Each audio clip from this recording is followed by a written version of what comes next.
Hello, brother, how was your day today? If possible, please let me know where you are on Earth. As for me, my day was quite boring. Let me share it with you.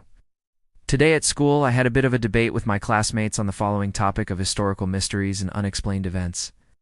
The question here is the CIA's lost experiment, hidden mind control files, and I will share my personal views. Let's analyze it together.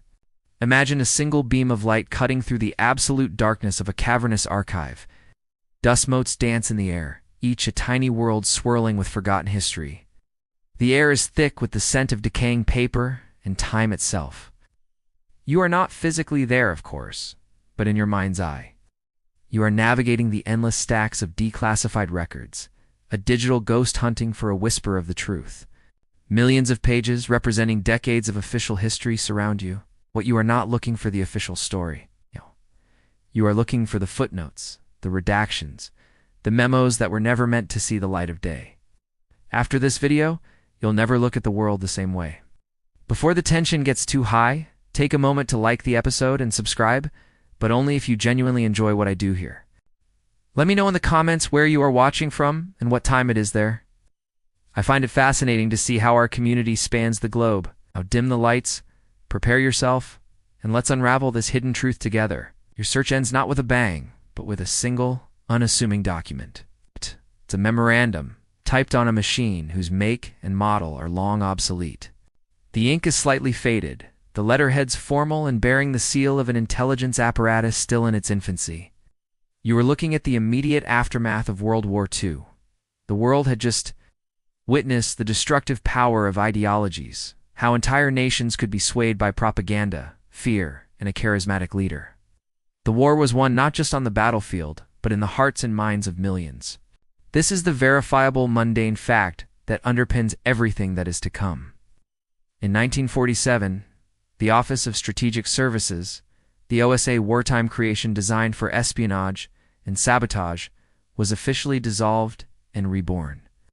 As the Central Intelligence Agency, a new name for a new, colder kind of war. This memo you are holding is from that transitional period. It is not titled Project Mind Control. It has no sinister name. It is likely filed under something utterly bureaucratic, like recommendations for future intelligence collection protocols. Most of it is dry. Procedural talk about asset verification and counter-espionage, but then you find it. Tucked away at the end, almost as an addendum, is a single paragraph. The language is sterile, clinical, and profoundly chilling. It doesn't speak of torture or coercion. It speaks of behavioral modification, of neutralizing ideological subversion, and most unnervingly, of the psychopolitical conditioning of targeted individuals. This is the psychological core of the story. It is the moment an idea, a truly terrifying idea, is first committed to paper within an official capacity. Think of the mindset required to even formulate such a sentence. It's a perspective born from the ashes of a world war, a perspective that has seen humanity at its absolute worst and concluded that any and all methods are justified to prevent it from happening again. It's the ultimate expression of the philosophy that the ends justify the means. But it also reveals a deep-seated paranoia, a fear that the enemy, the new Soviet enemy, was already mastering these techniques. The belief was that the Cold War would not be a war of tanks and planes, but of wills, of ideology, of control over the human mind itself. This memo is the first institutional admission of that fear. You read the paragraph again? So detached, so professional. It's the truly bizarre detail here, the sheer banality of the evil it proposes. This isn't the rambling of a madman. It's the calculated proposal of a strategist. Secret organizations often hide their most radical plans within layers of bureaucracy. The language is a form of code, a cipher that sanitizes the horrific reality. Psychopolitical conditioning is a $5 phrase for breaking a person's identity and replacing it with another. Neutralizing ideological subversion. It's a clean way of saying, you want to find a way to make a communist forget he was ever a communist. There is a perverse quirkiness in this level of linguistic gymnastics, a dance of words to avoid looking at the abyss you are proposing to create. It reflects a fundamental human tendency, the need to rationalize our darkest impulses, to wrap them in a cloak of scientific or intellectual legitimacy. This document is the genesis moment. It's It's the seed of a poison tree. It suggests that the new agency, the CIA, should not just be in the business of knowing what the enemy is thinking. It should be in the business of changing what the enemy is thinking. It is a conceptual leap from passive intelligence gathering to active, aggressive mental warfare. And it's not aimed at armies or governments, but at targeted individuals. The scale is intimate, it's personal, and for that reason, infinitely more disturbing. The document doesn't outline how this would be done. There are no mentions of drugs, hypnosis, or electricity. It is simply a statement of objective, a declaration of intent. It posits a question, and by its very existence, implies that an answer must be found. As you stare at the faded text, you realize you're not just looking at a historical document. You are looking at a statement of purpose, a dark promise. This wasn't just a stray thought. It was a mission statement waiting for a champion, for a budget, for a secret laboratory. The men who wrote and read this were not monsters in the traditional sense. They were likely patriots by their own definition. Men who believed they were protecting their country from an existential threat. But this single page reveals the hubris at the heart of unchecked power, the belief that the human mind is just another battlefield, another piece of territory to be conquered and controlled. It raises a chilling thought about the nature of such historical organizations with limited public records. Their most dangerous secrets are not the spies they VA recruited or the battles they VA fought, but the ideas they were willing to entertain. The memo was a whisper, a theoretical proposal on paper. But the real question remained. What happens when an institution with nearly unlimited resources and no public oversight decides to turn such a theory into a living, breathing experiment? That silent memo, that chilling statement of intent, did not remain an abstract idea for long. Ideas, especially those born of fear and power, have a way of finding fertile ground. Imagine that piece of paper being filed away. But its proposal spreads like a contagion through the corridors of the nascent intelligence community. Its first physical manifestation, however, doesn't emerge from within the CIA's headquarters. Instead, you must turn your attention to a different branch of the American military-industrial complex, a place of naval uniforms and medical laboratories. The year is still 1947, while the CIA is finding its footing. The U.S. Navy initiates its own quiet, determined search. This is the verifiable fact that serves as the next breadcrumb on the trail, the official launch of Project Chatter. On paper, the project's mandate seemed rational, almost defensive. The official objective was the identification and testing of speech-inducing drugs for use in interrogations of enemy personnel. The Cold War was no longer a future possibility. It was a present reality. Whispers and intelligence reports, whether real or exaggerated, suggested that the Soviets were making significant advances in interrogation techniques. They were allegedly using chemicals to break down prisoners of war and extract secrets. Chatter was framed as a response, a necessary tool to level the playing field. It was a quest for a truth serum, a concept that had long existed in fiction but was now being pursued with the full backing of the U.S. Navy. Here, you see the psychological engine of paranoia at work. The fear of an enemy's secret weapon becomes the justification for building your own. The very act of seeking a truth serum presupposes a world where truth is buried, locked away behind layers of loyalty, training, and willpower. The desire for such a substance is a desire for a shortcut, a way to bypass the messy, unpredictable landscape of human psychology. It's a fundamentally mechanistic view of the mind. If the right chemical key could be found, the mind could be unlocked like a safe, its contents emptied, and its secrets laid bare.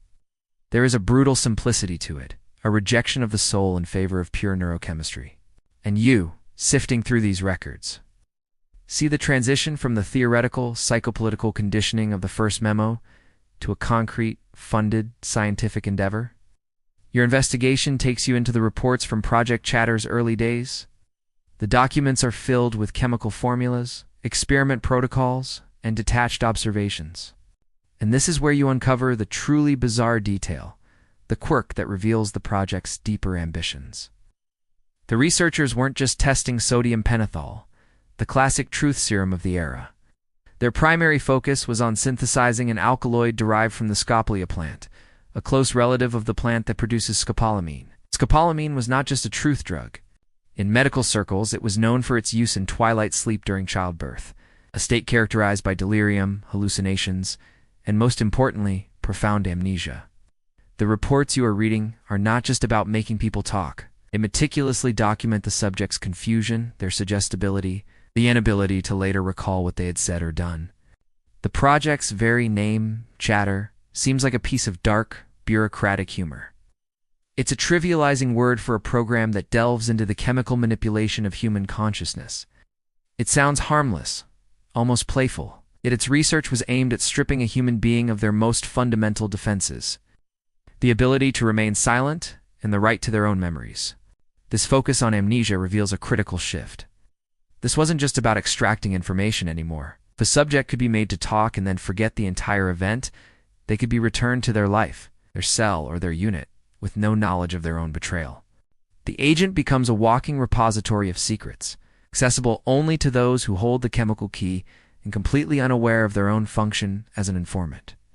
You are no longer just looking at a search for truth. You are witnessing the search for the perfect, undetectable breach of the human will. The psychological implications are staggering.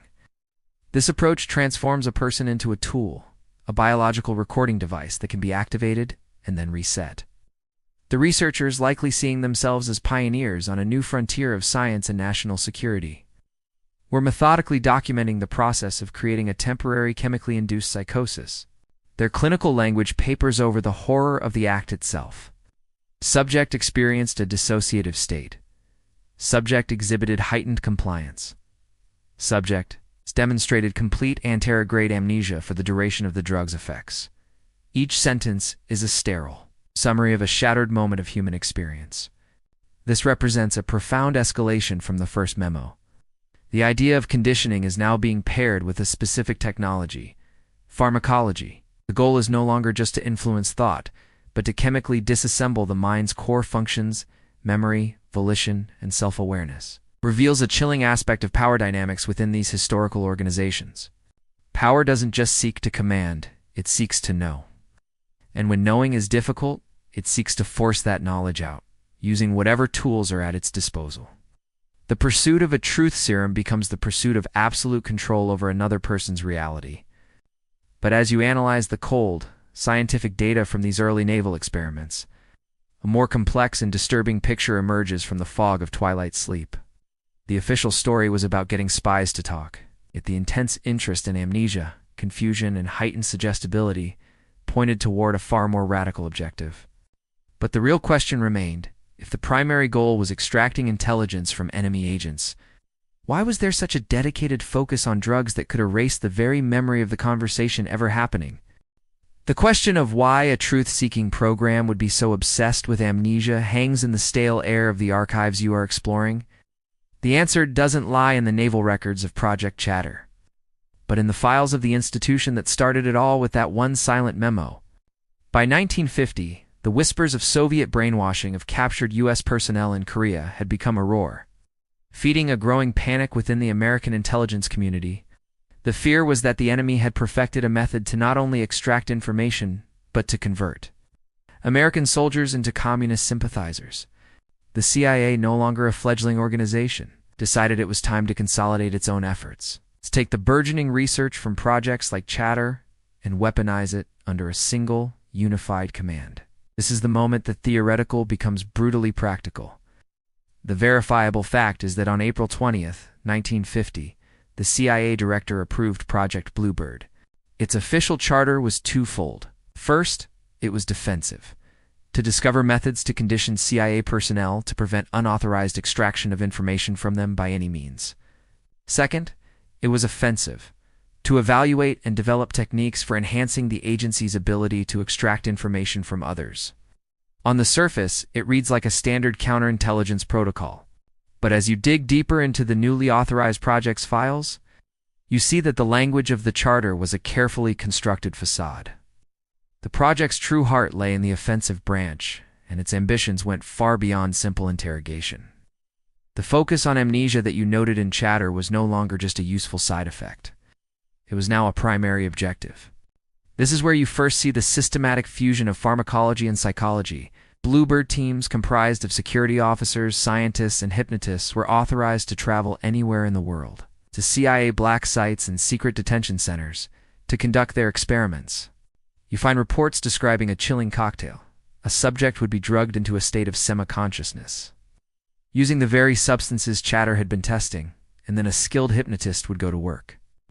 The goal was no longer just to ask questions.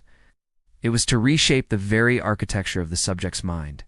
They sought to create alternate personalities, to implant false memories, and to construct elaborate post-hypnotic commands that could be triggered later by a specific word or phrase. The psychology of this endeavor is as fascinating as it is repellent. The name itself, Bluebird, is a masterpiece of benign misdirection. A bluebird is a symbol of joy, of spring, of harmless natural beauty. To name a program dedicated to the systematic fracturing of human identity after such a creature is a profound act of psychological distancing. It's a way for the participants to sanitize their work, to file it away in a mental drawer labeled harmless, even as they documented the terrifying results of their experiments. This reveals a critical aspect of how historical organizations with limited public records operate. The most monstrous projects are often given the most innocuous names, a linguistic shield to protect the conscience of those involved. And within the Bluebird files, you uncover the project's most bizarre and defining ambition, a detail that feels ripped from the pages of a spy thriller: the creation of the hypnotic courier. The idea was to take an agent, hypnotize them, and give them a highly classified piece of information, for example, the details of an upcoming operation or the name of a double agent. Then, a powerful post-hypnotic suggestion would be implanted, ordering them to forget everything. They would be instructed to forget the information, the hypnosis session, even the hypnotists themselves. This agent could then travel across enemy lines, and if captured and interrogated Ewen polygraphed, they would pass with flying colors. They genuinely, consciously, had no knowledge of the secret they were carrying. The information was locked away in their subconscious, a place only accessible to a handler who knew the pre-arranged trigger word. Upon hearing the trigger, the agent would enter a trance, relay the message, and then, upon a second trigger, forget the entire exchange once more. You pause to consider the sheer audacity of this concept. It is the ultimate expression of turning a human being into an object.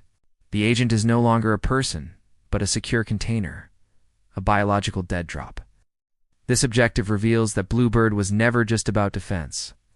Defending your own agents from brainwashing does not require you to master the art of creating programmable, amnesiac assassins in waiting. This was a purely offensive capability. It was the perfection of the principles explored in Chatter using drugs too, to induce amnesia and suggestibility, but now fully integrated with hypnotic command and control. The program was actively trying to create dissociative identity disorder in healthy individuals. Weaponizing a mental illness for the purposes of espionage, it represented a fundamental belief within the agency that the human mind was not a sacred autonomous space, but a piece of flawed hardware that could be hacked, reprogrammed, and controlled. The individual's will was simply an obstacle to be bypassed. As you sit back from the glowing screen, the full weight of this discovery settles upon you. Ow. This was not a rogue operation. It was a director-approved, fully funded project at the heart of America's intelligence apparatus. They were no longer just reacting to a perceived Soviet threat. They were actively building a human weapon, a person whose own mind was a prison built by their own government. The documents you've reviewed prove they were experimenting with creating controlled amnesia and building unconscious messengers. But the real question remained: if you could successfully implant a command to carry and deliver a secret message, what other commands could you implant in that same dark, forgotten corner of a person's mind? That final chilling question hangs in your mind as you continue your search through the labyrinthine digital archive. What other commands could be implanted? The answer you discover came with unnerving speed. The ambitions of Project Bluebird, as radical as they were merely a stepping stone. By 1951, the agency's leadership felt the program needed to be more aggressive, more expansive, and more insulated from oversight. This internal pressure for escalation led to an official, albeit secret, rebranding. The verifiable historical fact is that in August of 1951, Project Bluebird was terminated, and its functions were immediately absorbed into a new, more ominously named entity, Project Artichoke. This wasn't just a name change. It was a declaration of a far more ruthless philosophy. See it in the language of the new project's charter. While Bluebird was notionally about creating secure couriers and defending against interrogation, Artichoke's stated purpose was much blunter. It was designed to perfect special interrogation methods. The project files you are now accessing are run by the CIA's Office of Scientific Intelligence, and they explicitly reference hypnosis and drugs, but the scope of targets has broadened significantly. The focus is now squarely on high-value defectors, captured enemy agents, and, most disturbingly, suspected double agents within their own ranks. The mission is no longer just to carry a message, it's to control the messenger permanently. The name itself is a psychological fingerprint. Think of an artichoke. It is a vegetable protected by layers of tough, thorny leaves. To get to its heart, you must tear it apart, leaf by leaf. The name is a metaphor for the program's methodology, the systematic, forceful, peeling away of a person's identity, their memories, their loyalties, and their will, until only the soft, pliable heart remains for the agency to mold. This is a stark departure from the gentle, almost whimsical Bluebird. The new name carries an inherent violence. It reflects a mindset that views the human psyche not as something to be tricked or bypassed, but as a fortress to be besieged and conquered, piece by painful piece. This analytical choice of name reveals a hardened, more cynical approach to the dark art of mind control. The gloves were now off. As you navigate the Artichoke files, you uncover the project's most bizarre and horrifying operational signature. The special methods were not just a combination of drugs and hypnosis. The teams were now authorized to use techniques of stunning brutality to induce a state of total vulnerability. You find records detailing experiments with forced morphine addiction. An agent would be made dependent on the drug, and then the supply would be cut off, plunging them into the agony of withdrawal. At the peak of their suffering, when their mind and body were screaming for relief, the interrogator would step in, offering the drug in exchange for compliance. It was a perfect, vicious circle of control, creating a wound and then offering the only balm. This was combined with other chemicals to induce amnesia, ensuring the subject couldn't even recall the source of their dependency. Only the overwhelming need in the face of the person who could end their pain. You were looking at logs from these sessions. The language is cold, detached, and utterly devoid of empathy. It is the language of a laboratory, not a torture chamber. Subject exhibited extreme physiological distress. Hypnotic state was induced following administration of relief. Amnesiac barrier appears to be holding.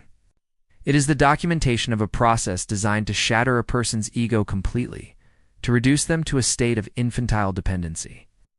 This is the ultimate expression of power, not just forcing someone to do what you want, but making them want to do what you want, desperate for the approval and relief that only you can provide.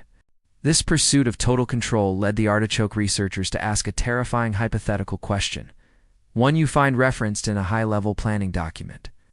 It is the central, unholy grail of their entire quest. Can we get a human to perform an act against their most fundamental instincts, including the law of self-preservation? This was no longer about couriers or interrogation. This was the blueprint for the perfect, disposable weapon. They were actively exploring whether they could hypnotically command a person to carry out an assassination and then, potentially, to take their own life, all with no conscious knowledge of their actions. The hypnotic courier of Bluebird had evolved into the hypnotic assassin of Artichoke. The project's goal was to create a human being who could walk into a room, kill a designated target, and then either forget the entire event or be disposed of by a post-hypnotic trigger, leaving behind no trail, no evidence, and no motive. This escalation from Bluebird to Artichoke demonstrates a critical dynamic within these historical organizations with limited public records. The development of a secret capability creates an irresistible urge to test its limits. The power to create amnesia led to the idea of the courier. The power to implant suggestions led to the idea of the assassin. Each horrifying step made the next one seem logical, even necessary. In the paranoid calculus of the Cold War, they had built a hammer that could shatter the human mind, and now the entire world was filled with things that looked like nails. The documents prove, in chilling detail, the intent and the methodology. They showed the depths of depravity they were willing to explore in the name of national security. But as you read the sanitized reports of these sessions, you notice that the ultimate outcomes are always vague, shrouded in classification and bureaucratic language. But the real question remained. Did they just plan it? Or did they actually succeed in creating one of these programmable human weapons and point it at a target in the real world? The question of whether Project Artichoke's theories about creating a programmable human weapon ever left the laboratory and entered the real world is one that haunts your investigation. The paper trail grows colder, the redactions thicker. Direct admission of such an act would be too damning, even for a secret archive. But the answer, you find, may not lie in a signed confession or a direct order, but in the tragic and deeply suspicious story of one of the agency's own. You are now looking at a file that is different from the others. It is not a project charter or a scientific report. It is an incident report, a collection of witness statements, and a stark two-line coroner's finding. The verifiable fact is that in the early morning hours of November 28, 1953, Dr. Frank Olson, a U.S. Army bacteriologist and CIA scientist, fell to his death from the 13th-story window of the Hotel Statler in New York City. At the time, his death was officially ruled a suicide. The story given to his family was that he had been suffering from a severe depressive episode and had leaped from the window in a moment of despair. For 22 years, that was the official mundane reality. A personal tragedy, nothing more. A man who worked on sensitive government projects had simply broken under the strain. It was a neat, clean explanation that closed the book on a potentially embarrassing incident. You see the initial police reports, the brief notes of condolence from his superiors. It is all textbook procedure for handling the sudden death of a government employee. But as you look closer, you see the story begin to unravel. The official narrative is a fragile construct, and beneath it lies a far more disturbing reality. The psychological profile of Frank Olson, simply Docent T, fit the narrative of a man prone to sudden, violent suicide. Colleagues described him as stable, good-humored, and a dedicated family man. He was a scientist, a man of logic and reason. Working within the CIA's Special Operations Division at Fort Detrick, Maryland's the very heart of America's biological weapons research. Why would such a man, staying in a New York hotel with a CIA colleague, suddenly throw himself through a closed window? The act itself is one of immense violence and desperation, not the quiet exit one might expect from a depressive episode. It is an act of panic, of flight, of a man trying to escape something in that room. The bizarre detail that blows the official story apart is the context of the 9 days leading up to his death. You find a memo, a much later one from the 1970s, that was part of the internal investigation known as the Family Jewels. It reveals that Olson was not just a scientist. He was deeply involved with the agency's most secret programs, including Artichoke. 9 days before he died, he had attended a retreat for CIA and Army scientists at a remote cabin at Deep Creek Lake, Maryland. There, as part of an experiment, a CIA commissar man you will come to know as Sidney Gottlieb had covertly dosed Olson and several of his colleagues with LSD, spiking their after-dinner Cointreau. No one was told they were being drugged. They were human guinea pigs in one of their own agency's experiments, a test to see how individuals would react to a surprise dose of a powerful hallucinogen. This is the key. Frank Olson, a man of science who believed in control and informed consent, had his own mind violated by his colleagues. The reports you find from the aftermath of that retreat are chilling. Olson, unlike some of the others who experienced the drug with a sense of bizarre curiosity, had a profoundly negative reaction, became paranoid, anxious, and deeply troubled. He reportedly spoke of wanting to quit his job, of feeling he had made a terrible mistake. He was not just suffering from a bad trip. He was suffering from a moral and existential crisis. The very work he was involved in, the dark arts of bacteriology and mind control, had been turned back upon him. He had seen the abyss, not in an enemy agent, but within his own mind, put there by his own employers. The official story now crumbles completely. The depression was not a pre-existing condition. It was a state of psychological distress directly induced by a secret, non-consensual drug experiment conducted by the CIA. The man in the hotel room with him that night, a CIA agent, was not there as a friend, but as a minder, assigned to watch Olson after he became unstable. His trip to New York was for a supposed psychiatric consultation with a doctor who, you discover, was also linked to the agency's mind control efforts and had a history of using hypnosis and drugs on his patients. Olson was not being taken for help, was being taken deeper into the very system that had broken him. So you are left staring at the stark reality of the incident. A man who knew the agency's deepest secrets about Artichoke, about biological weapons, about LSD experimentation, becomes a security risk. He has a crisis of conscience. He wants out. He is taken into custody by the very system he seeks to escape, and 9 days later, he is dead. The official narrative of suicide becomes a convenient cover for a much uglier possibility. Was he driven to jump by a post-hypnotic suggestion administered during his treatment in New York? Was he pushed during a struggle? The official ruling was suicide. In 1994, Olson's sons, unconvinced, had his body exhumed for a second autopsy. The forensic pathologist found evidence of blunt force trauma to the head before the fall, concluding his death was homicidal in nature. The death of Frank Olson was no longer just a personal tragedy. It was a potential data point, a case study in the ultimate and most final method of neutralizing a security risk. But the real question remained. Was Frank Olson's death an unfortunate accident born of a reckless experiment? Or was it the first successful field test of Artichoke's most extreme and terrifying capability? The unresolved question of Frank Olson's death, was it a tragic accident, a suicide, or an execution? This becomes a dark pivot point in your investigation. Do see that for the CIA, the incident was not a reason to halt its research into the frontiers of the human mind. On the contrary, it was a catalyst. The Olson affair was messy, a loose thread that threatened to unravel the entire tapestry of secrets. The takeaway for the men in charge was not that their work was immoral, but that their methods were not secure enough. They needed a program with even broader powers, deeper secrecy, and greater compartmentalization. A program so diffuse that no single person could be held responsible. They needed an umbrella big enough to hide an army of sins.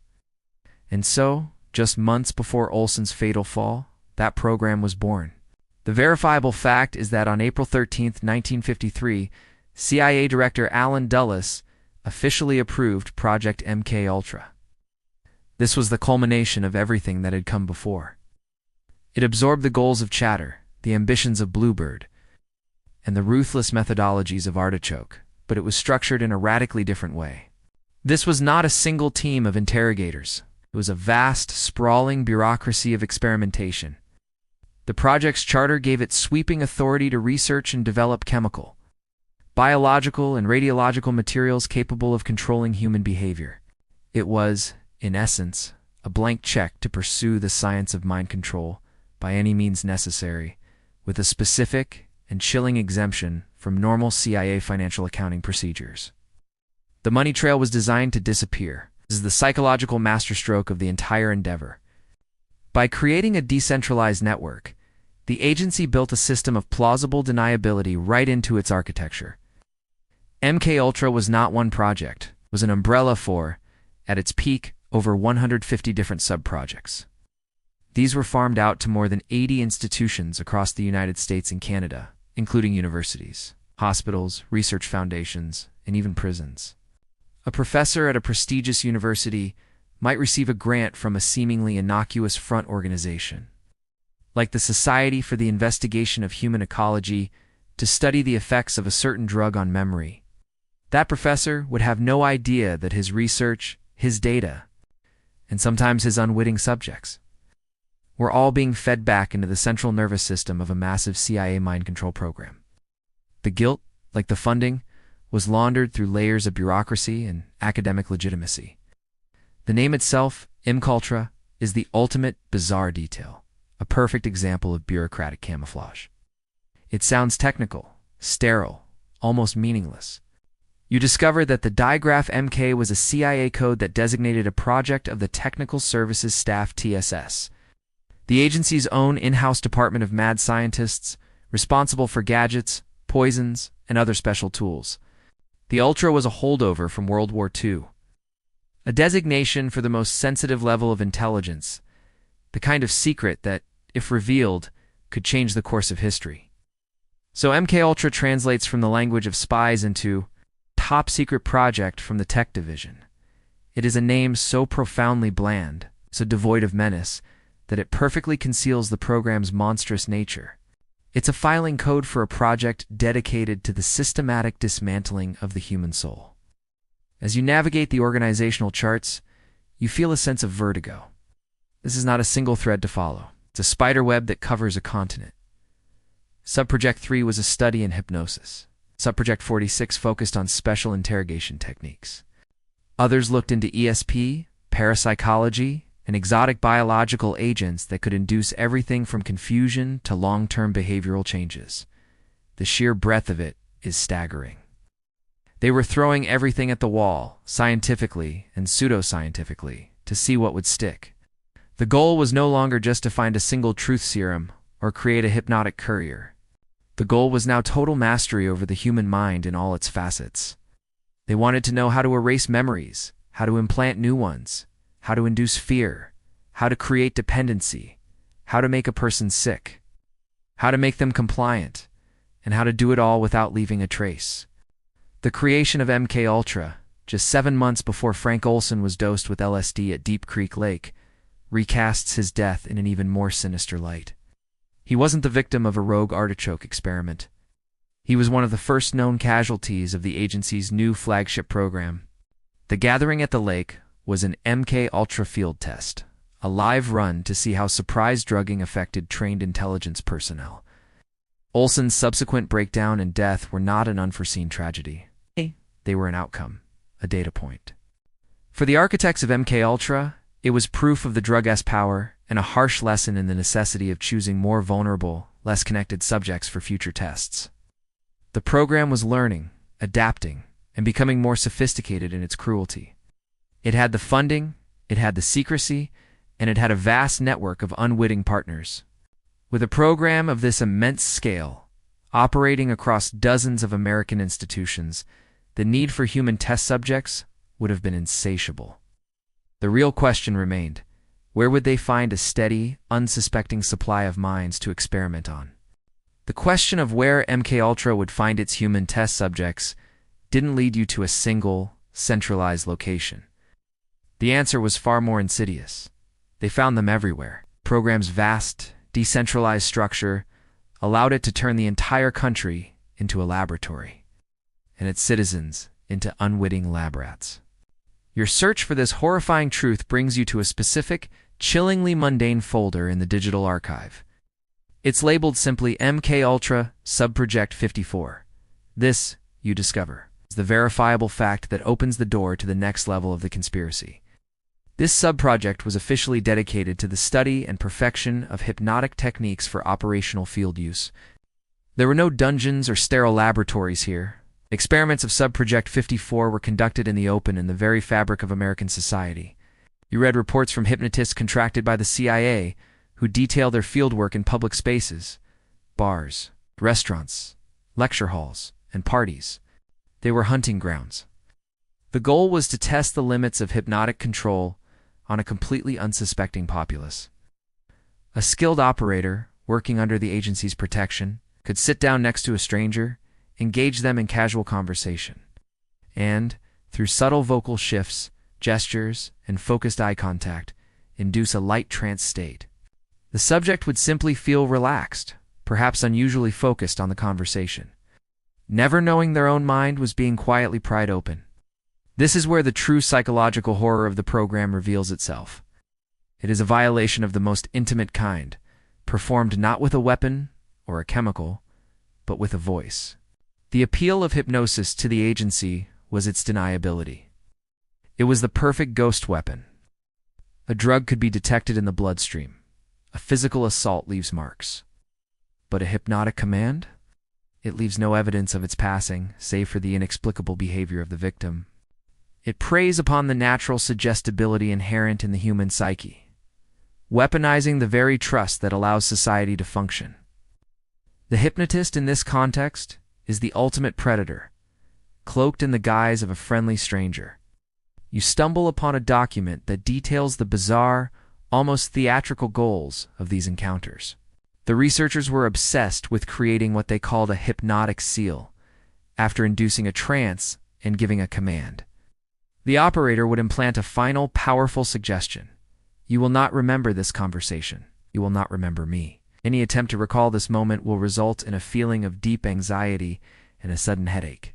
It was a self-destruct mechanism for memory, a way of locking the door to the crime scene from the inside. They were not just controlling actions. They were controlling the memory of that control. The quirkiness of their experiments is deeply unsettling. One report details an operator successfully commanding a man at a bar to suddenly develop a powerful, inexplicable aversion to the brand of cigarette he was smoking, forcing him to stub it out and ask for a different kind. Another describes making a woman at a dinner party forget the name of her dining companion mid-sentence. These were not grand acts of espionage, were trivial, pointless manipulations. But they were not without purpose, or exercises. They were proofs of concept. Each successful test, no matter how small, confirmed the viability of their techniques. They were sharpening the scalpel. Agents were practicing how to calibrate their influence, how to spot suggestible personality types in a crowd, and how to implant a command that would stick. These small, successful violations were the building blocks for much larger ones. If you could make a man change his cigarette brand, could you make him change his vote? If you could make a woman forget a name, could you make her forget a face she witnessed at a crime scene? The power dynamic is absolute and terrifying. The operator is a god in this small, manufactured reality, and the subject is a puppet, unaware of the strings. The deception is total, a profound betrayal of the social contract. You, the investigator, realize that the program's architects saw their fellow citizens not as people, but as a vast, untapped resource of programmable minds. Each successful hypnotic induction on an unsuspecting civilian was a small victory in the Cold War, a confirmation that they were mastering an invisible weapon their enemies might already possess. The paranoia that fueled the program's creation now justified its expansion into the everyday lives of the very people it was meant to protect. It was a snake eating its own tail, an agency so terrified of an external threat that it became the threat itself. The field reports from Project 54 read like a predator's journal, detailing successful hunts on the open plains of a free society. The technique was subtle, precise, and deeply personal. But the real question remained. Hypnosis was a scalpel, tool of precision that required a skilled hand for each individual target. What happened when the agency decided it needed a sledgehammer, a way to shatter minds not one by one, but in controlled groups, and with the raw, unpredictable power of a chemical explosion? The scalpel of hypnosis, as you've seen in the files of Project 54, is a tool of intimate violation, requiring skill, proximity, and patience. But the grand ambitions of MKUltra demanded more. They needed a method that was faster, broader, and more chaotic, a sledgehammer, to shatter minds in controlled environments where the fallout could be meticulously studied. The answer was not a new technique, but a new kind of location, a place where the agency could become the director of its own perverse theater. This brings you to one of MKUltra's most infamous and well-documented programs. The verifiable fact is that beginning in 1953, the CIA established a series of safe houses in New York and San Francisco under the code name Operation Midnight Climax. These were not the cold, sterile laboratories of Project Chatter or the remote cabins of the Olson incident. You are peering into apartments rented by the agency and decorated to look like ordinary homes, albeit with a certain noir seediness. They were furnished with curtains, couches, and beds, designed to put a visitor at ease. But these domestic trappings were a lie. The apartments were sophisticated surveillance traps, and the agency had found the perfect bait. CIA security officers, working with federal narcotics agents, recruited prostitutes to work in these safe houses. Their job was simple: lure unsuspecting Mananwitting Johns back to these apartments. Once there, the men would be offered a drink that had been secretly laced with a potent dose of lysergic acid diethylamide, or LSD. This is the moment the program moves from targeted experimentation on spies and soldiers to a horrifying form of human sport. played out on the lives of ordinary citizens. The psychological rationale was cold and calculating. The agency wanted to study the effects of LSD on unwitting subjects in a real-world setting. They wanted to know if secrets could be extracted from a man whose mind was dissolving into a psychedelic chaos. They wanted to see if a person's behavior could be controlled or directed while under the influence. And they wanted to do it all without the subjects ever knowing who was responsible for their sudden descent into madness. The prostitutes themselves were caught in the web, sometimes paid with cash, sometimes coerced through threats related to their own drug use, becoming unwilling instruments in the agency's war on the mind. The truly bizarre and defining detail of Operation Midnight Climax was hidden in the walls of the apartments themselves. You find the blueprints in the files. The bedrooms were equipped with two-way mirrors. Behind the glass, in a hidden observation room, CIA agents would sit, sometimes with a notepad and a martini, and watch. They were silent observers at the theater of the damned. They would watch as the drug took hold, as the man's initial confidence or desire melted away into confusion, then terror, then full-blown paranoia. They would take detailed notes on his every word, his every movement. The clinical detachment is staggering. You imagine them sitting in the dark, watching a human being's reality crumble, scribbling notes like a biologist observing an insect. The name, Midnight Climax, is a piece of cynical, gallows humor poetry. It speaks to the late-night encounters, but it also carries a grotesque double meaning: the climax of the experiment, the peak of the drug-induced psychosis. It reveals a worldview so detached from human empathy that the most terrifying moments of a person's life could be reduced to a catchy, operational codename. The entire setup was a violation on multiple levels. It was a violation of the body through non-consensual drugging. It was a violation of privacy through secret surveillance. It was a profound violation of trust, turning a moment of human connection, however transactional, into a stage for psychological warfare. As you sift through the operational logs, you see the human cost reduced to cold, bureaucratic language. Subject A became agitated and attempted to flee the room. Subject B exhibited extreme paranoia, claiming the pictures on the wall were watching him. Subject C became compliant and spoke at length about his work. Every note represents a life thrown into temporary, terrifying chaos for the sake of research. This research, the agency justified, was vital. It was a defensive measure to understand what Soviet agents might do to captured Americans. But the nature of the operation betrays a deeper, more offensive ambition. They were perfecting techniques of sexual blackmail, studying the intersection of drugs and libido, and observing how to manipulate individuals at their most vulnerable. This wasn't just about defense. It was about learning how to use a person's most private desires against them. For nearly a decade, these safe houses operated in the shadows of two of America's greatest cities. Hundreds of men, their names lost to history, were drugged and observed. Their minds were hijacked, their realities twisted, and their experiences cataloged by unseen eyes behind a mirror. It was the sledgehammer they were looking for. A way to test their most powerful chemicals on a rolling, unsuspecting population. The agents sat in their dark rooms, watching the silent movies of these men's unraveling. They weren't just watching. The observation rooms were also equipped with audio recording equipment. The real question remained: what sounds accompanied these silent films of terror? What secrets, what confessions, what desperate pleas were captured on the magnetic tapes that were spinning silently behind the wall? The question of what the agents behind the two-way mirror heard was not left to speculation. They did not just watch, but they listened with an obsessive, clinical focus. The answer lies on spools of magnetic tape, brittle with age. Your investigation leads you to a collection of documents that are not observational notes, but transcription logs and audio equipment requisitions. The verifiable fact is that the Operation Midnight Climax safe houses, particularly the primary one in San Francisco, located at 225 Chestnut Street, were equipped with sophisticated reel-to-reel audio recording systems. The sounds of these encounters, the confusion, the confessions, the terror, were not just fleeting moments of human suffering. They were captured, cataloged, and studied.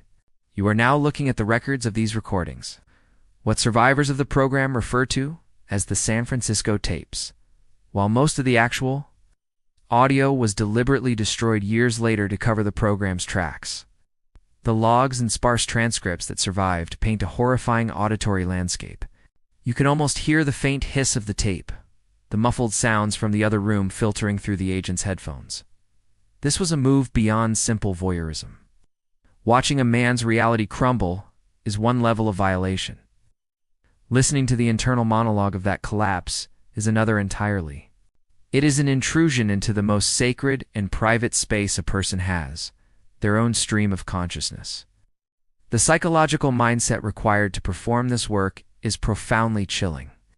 Imagine sitting in a darkened room night after night, listening to the unfiltered outpourings of a mind being chemically ripped apart. The agents were not just spies. They were auditory archaeologists, sifting through the psychic debris of a drug-induced earthquake. They listened for patterns, for vulnerabilities. For the moment, the ego's carefully constructed walls would dissolve under the acid tide. They were documenting the sound of a soul being unmade. This wasn't done with empathy or horror, but with the detached curiosity of a scientist. The logs you rereading reduce these traumatic episodes to bullet points. Subject repeated his mother's name for 7 minutes. Subject confessed to embezzling from his employer. Subject described detailed hallucinations. The insects crawling from the electrical sockets. This is where you discover the operation's truly bizarre and pragmatic purpose. A detail that shifts it from a cruel scientific study to a ruthlessly efficient intelligence-gathering mission. The agents weren't just listening for signs of psychosis. They were listening for blackmail. The transcripts are filled with notations in the margins, highlighting anything that could be used as leverage.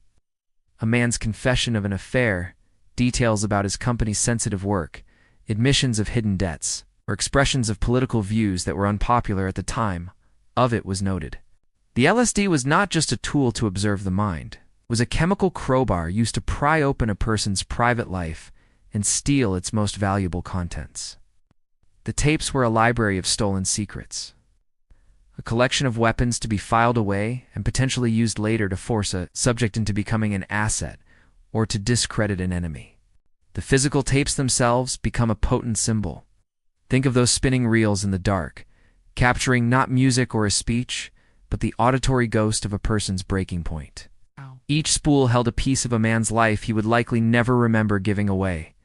A moment of profound vulnerability frozen in time on a strip of magnetized plastic. The operation reveals a core tenet of the agency's worldview. Every person has a secret, a weakness, a breaking point.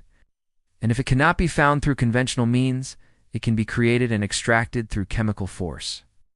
The prostitutes, the drugs, the mirrors, and the tapes were all part of a single, efficient machine for harvesting human weakness. As you read the summaries of these lost recordings, you see the pattern. The program was a resounding success in its own twisted terms.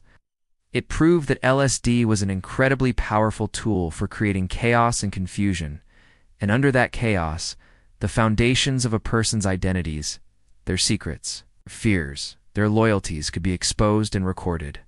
The San Francisco tapes were the proof. They were a catalog of successful psychic demolitions. They demonstrated with terrifying clarity that the agency could reliably shatter a person's perception of reality. They had mastered the art of taking a mind apart. But for an organization obsessed with control, demolition is only half of the process. Destruction is easy. Creation is the true mark of power. After proving they could break a mind and even empty it of its secrets, the next logical, terrifying step loomed. The real question remained, having mastered the art of deconstruction, could they now reverse the process? Could they use their techniques not to listen to a mind falling apart, but to actively broadcast new thoughts, new memories, and new personalities directly into the void they had created? The chilling question of whether the agency could rebuild a mind after shattering it did not remain theoretical for long. The very idea was the holy grail of their entire quest. The San Francisco tapes proved deconstruction was possible. Now, your investigation takes you across the border, to a place that looked not like a spy's safe house, but a respected medical institution. Here, in the quiet, sterile halls of a hospital, the agency found a doctor whose ambition was as boundless as their own. The verifiable fact is that, through a front organization called the Society for the Investigation of Human Ecology, The CIA funneled tens of thousands of dollars to Dr.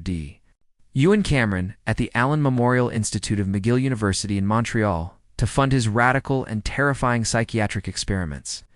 Cameron was not a Backley hypnotist or a rogue chemist. He was one of the most respected psychiatrists of his time, a former president of both the American and World Psychiatric Associations.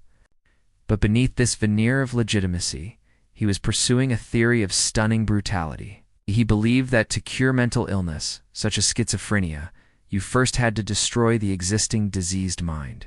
You had to wipe the slate completely clean. He called this process depatterning. The second step was to write a new, healthier personality onto that blank slate. 8. He called this psychic driving.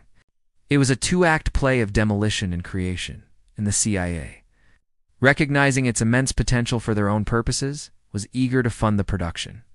You are now looking at the patient files and treatment logs from Cameron's experiments, which were an official part of MKUltra. The depatterning process was a sustained, overwhelming assault on the human brain. Patients, many of whom had come to the Institute for minor issues like anxiety or postpartum depression, were subjected to massive doses of electroconvulsive therapy, ECT, sometimes at 30 to 40 times the standard therapeutic intensity. They were put into drug-induced comas that could last for months. They were subjected to extreme sensory deprivation. The goal was to induce a state of total regression, to force the adult mind back to an infantile state of utter helplessness. The logs describe patients becoming incontinent, losing the ability to speak, and forgetting their own families. They were, in effect, erased. This is where you find the truly bizarre and horrifying core of Cameron's work, the psychic driving itself. Once a patient was depatterned, and their mind was a blank, terrified void, the rebuilding would begin. The primary tool was a simple reel-to-reel tape recorder. Cameron would record messages, sometimes negative statements from the patient's own therapy sessions, sometimes simple, positive commands, and create an endless audio loop. This loop would then be played to the patient for up to 16 hours a day, for weeks or even months on end. Often this was done through speakers placed under their pillow or through a custom-built helmet, pumping the repetitive audio directly into their skull, even while they were in a drug-induced sleep. You have to imagine the sheer hell of this experience, trapped in a fog of confusion, unable to form a coherent thought. And all the while, a disembodied voice is whispering the same phrase over and over and over again. You are a bad mother. People like you. My name is. The psychological principle was one of brute force. Cameron believed that by sheer relentless repetition, he could literally burn new neural pathways into the brain. Installing a new personality one phrase at a time, it was a mechanistic, inhuman view of the mind, treating it not as a delicate ecosystem of memory and emotion, but as a faulty hard drive that could be wiped and rewritten. For the CIA, the implications were obvious and thrilling. If Cameron could cure a schizophrenic by erasing their mind and programming a new one, then the same technique could be used to cure a communist. To erase a captured agent's loyalties or to install a new identity in one of their own operatives, a person's political beliefs, their national allegiance. Their entire history, it was all just faulty programming that could be deleted and replaced with a new, agency-approved operating system. Cameron's work represents the philosophical climax of the programs you've been tracing. Chatter sought a key to unlock the mind. Artichoke sought to peel it apart. Midnight Climax cataloged its collapse. But Cameron's psychic-driving quest was the first systematic attempt at total godlike reconstruction. It was the ultimate expression of control, the power not just to influence or interrogate, but to utterly remake another human being in an image of your own choosing. His work provided the agency with a terrifying, real-world model for total personality conversion. The techniques were brutal, the results were devastating for his patients, but for the men funding him, it was a breathtaking proof of concept.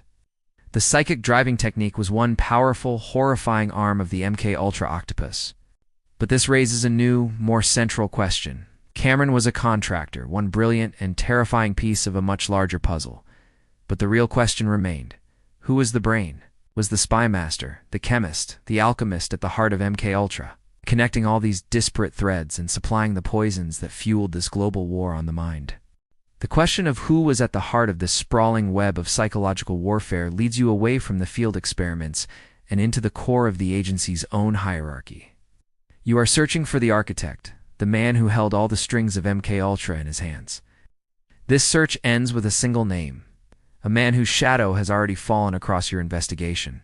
He is the man who dosed Frank Olson with LSD. He is the man who oversaw the procurement and development of all the exotic poisons and drugs used across the various sub-projects. The verifiable fact is that the head of the CIA's technical services staff and the personal mastermind of Project MKUltra from its inception to its termination was a brilliant and deeply enigmatic chemist named Dr. Sidney Gottlieb. Understand MKUltra, you must understand Gottlieb. You pull up his personnel file, his biographical data. He was not the thuggish interrogator or cold-blooded spy of fiction. He was a quiet, bookish man with a PhD in chemistry from Caltech. He had a limp from a clubfoot, a stutter, and a passion for folk dancing. By all outward appearances, he was a peaceful, almost quirky academic. He lived on a small farm in rural Virginia, raised goats, and practiced a form of austere, meditative living. He was, in his personal life, a man seeking purity and simplicity. This is the central, deeply bizarre paradox of Sidney Gottlieb. This same man, who sought a simple, almost spiritual existence at home, spent his professional life as the United States government's chief poisoner and master of the dark arts of mind control. It was Gottlieb who personally championed the use of LSD, believing it was the key that could unlock all the secrets of the mind. He was the one who authorized the funding for Dr. Ewen Cameron's psychic driving experiments. He was the one who oversaw the Midnight Climax safe houses. He personally traveled the world from Europe to the Congo, carrying his chemical toolkit, which included not just hallucinogens, but deadly biological toxins like anthrax and tuberculosis, which he developed for potential use in assassination plots. His story is a profound psychological case study in compartmentalization. How does a man who raises goats and preaches simple living spend his days trying to develop a chemical that can make a person lose their mind or a poison that can kill a foreign leader without leaving a trace? The only possible answer is a form of radical ideological purity. Gottlieb was a fervent anti-communist. He believed with an almost religious zeal that he was locked in an apocalyptic struggle for the future of humanity. In his mind, any action, no matter how morally repugnant, was justified if it helped to defeat the existential threat of communism. His work was not a job. It was a calling. He was not a monster. In his own view, he was a soldier on the front lines of a war for the soul of the world.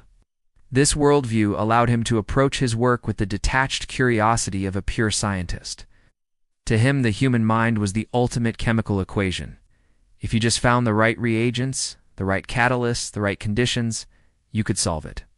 You could break it down into its component parts and reassemble it to your liking. Nice.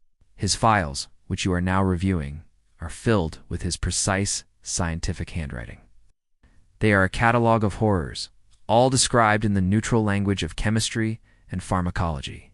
He writes about incapacitating agents, behavioral modifiers, and lethal applications with the same dispassionate tone one might use to describe a new type of fertilizer. This detachment was his shield, the psychological mechanism that allowed the goat-farming family man to simultaneously be the nation's foremost expert on psychological torture and assassination. You find a requisition form signed by Gottlieb. It's an order for a massive quantity of lysergic acid from Sandoz laboratories in Switzerland, the company where Albert Hofmann had first synthesized it. This single piece of paper represents the fuel for a decade of chaos. Gottlieb was the source. He was the alchemist who provided the potions to all the sorcerers in his employ.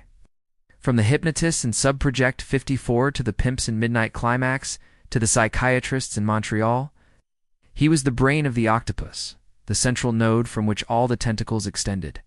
He connected the money from the CIA's secret budgets to the researchers on the ground. He connected the chemical theories to the human experiments. And he connected the agency's deepest paranoia to a very real, very dangerous, and very extensive operational reality. Sidney Gottlieb was the man who made it all possible. He was the visionary, the manager, and the chief scientist of America's quest to conquer the human mind. His life's work was a testament to the terrifying places of brilliant mind can go when it is untethered from ethical constraints and fueled by absolute ideological conviction. He built a vast, secret empire dedicated to controlling human behavior. But even a man as powerful as Gottlieb couldn't do it alone. His empire needed outposts. The real question remained: how did he manage to enlist so many people and so many respectable institutions into his dark crusade without them ever knowing whose flag they were truly serving? The question of how Sidney Gottlieb managed to build his empire is a study in deception and institutional manipulation. He didn't build it with spies and secret agents alone. He built it by co-opting the very institutions that were supposed to be pillars of a free and open society. Your investigation now broadens, pulling back from individual projects to look at the vast network that supported them. The verifiable fact is that MKUltra's web of influence extended far beyond the CIA's walls, encompassing a shocking number of public and private institutions, including over 44 universities and colleges, 12 hospitals, and 3 prisons. This was Gottlieb's genius and his most profound betrayal. He understood that to conduct research on the scale he envisioned, he couldn't rely solely on CIA facilities. He needed the expertise, the legitimacy, and the human subjects that only these established institutions could provide. To do this, he created a complex system of front organizations and financial cutouts. You are tracing the money now, following a trail that snakes through shell corporations and philanthropic-sounding foundations. An organization like the Human Ecology Fund or the Jisu Foundation for Medical Research would approach a university professor or a hospital administrator with a generous grant for research into, for example, the effects of stress on memory or new therapeutic approaches for anxiety. The psychology behind this approach is one of brilliant misdirection. The researchers on the ground often had no idea they were working for the CIA. They believed they were contributing to legitimate medical or psychological science. They would publish their findings in academic journals, their work peer-reviewed, all while the raw data hand, sometimes the unwitting patients, themselves were being funneled back to Gottlieb's desk at Langley. This created a perfect feedback loop.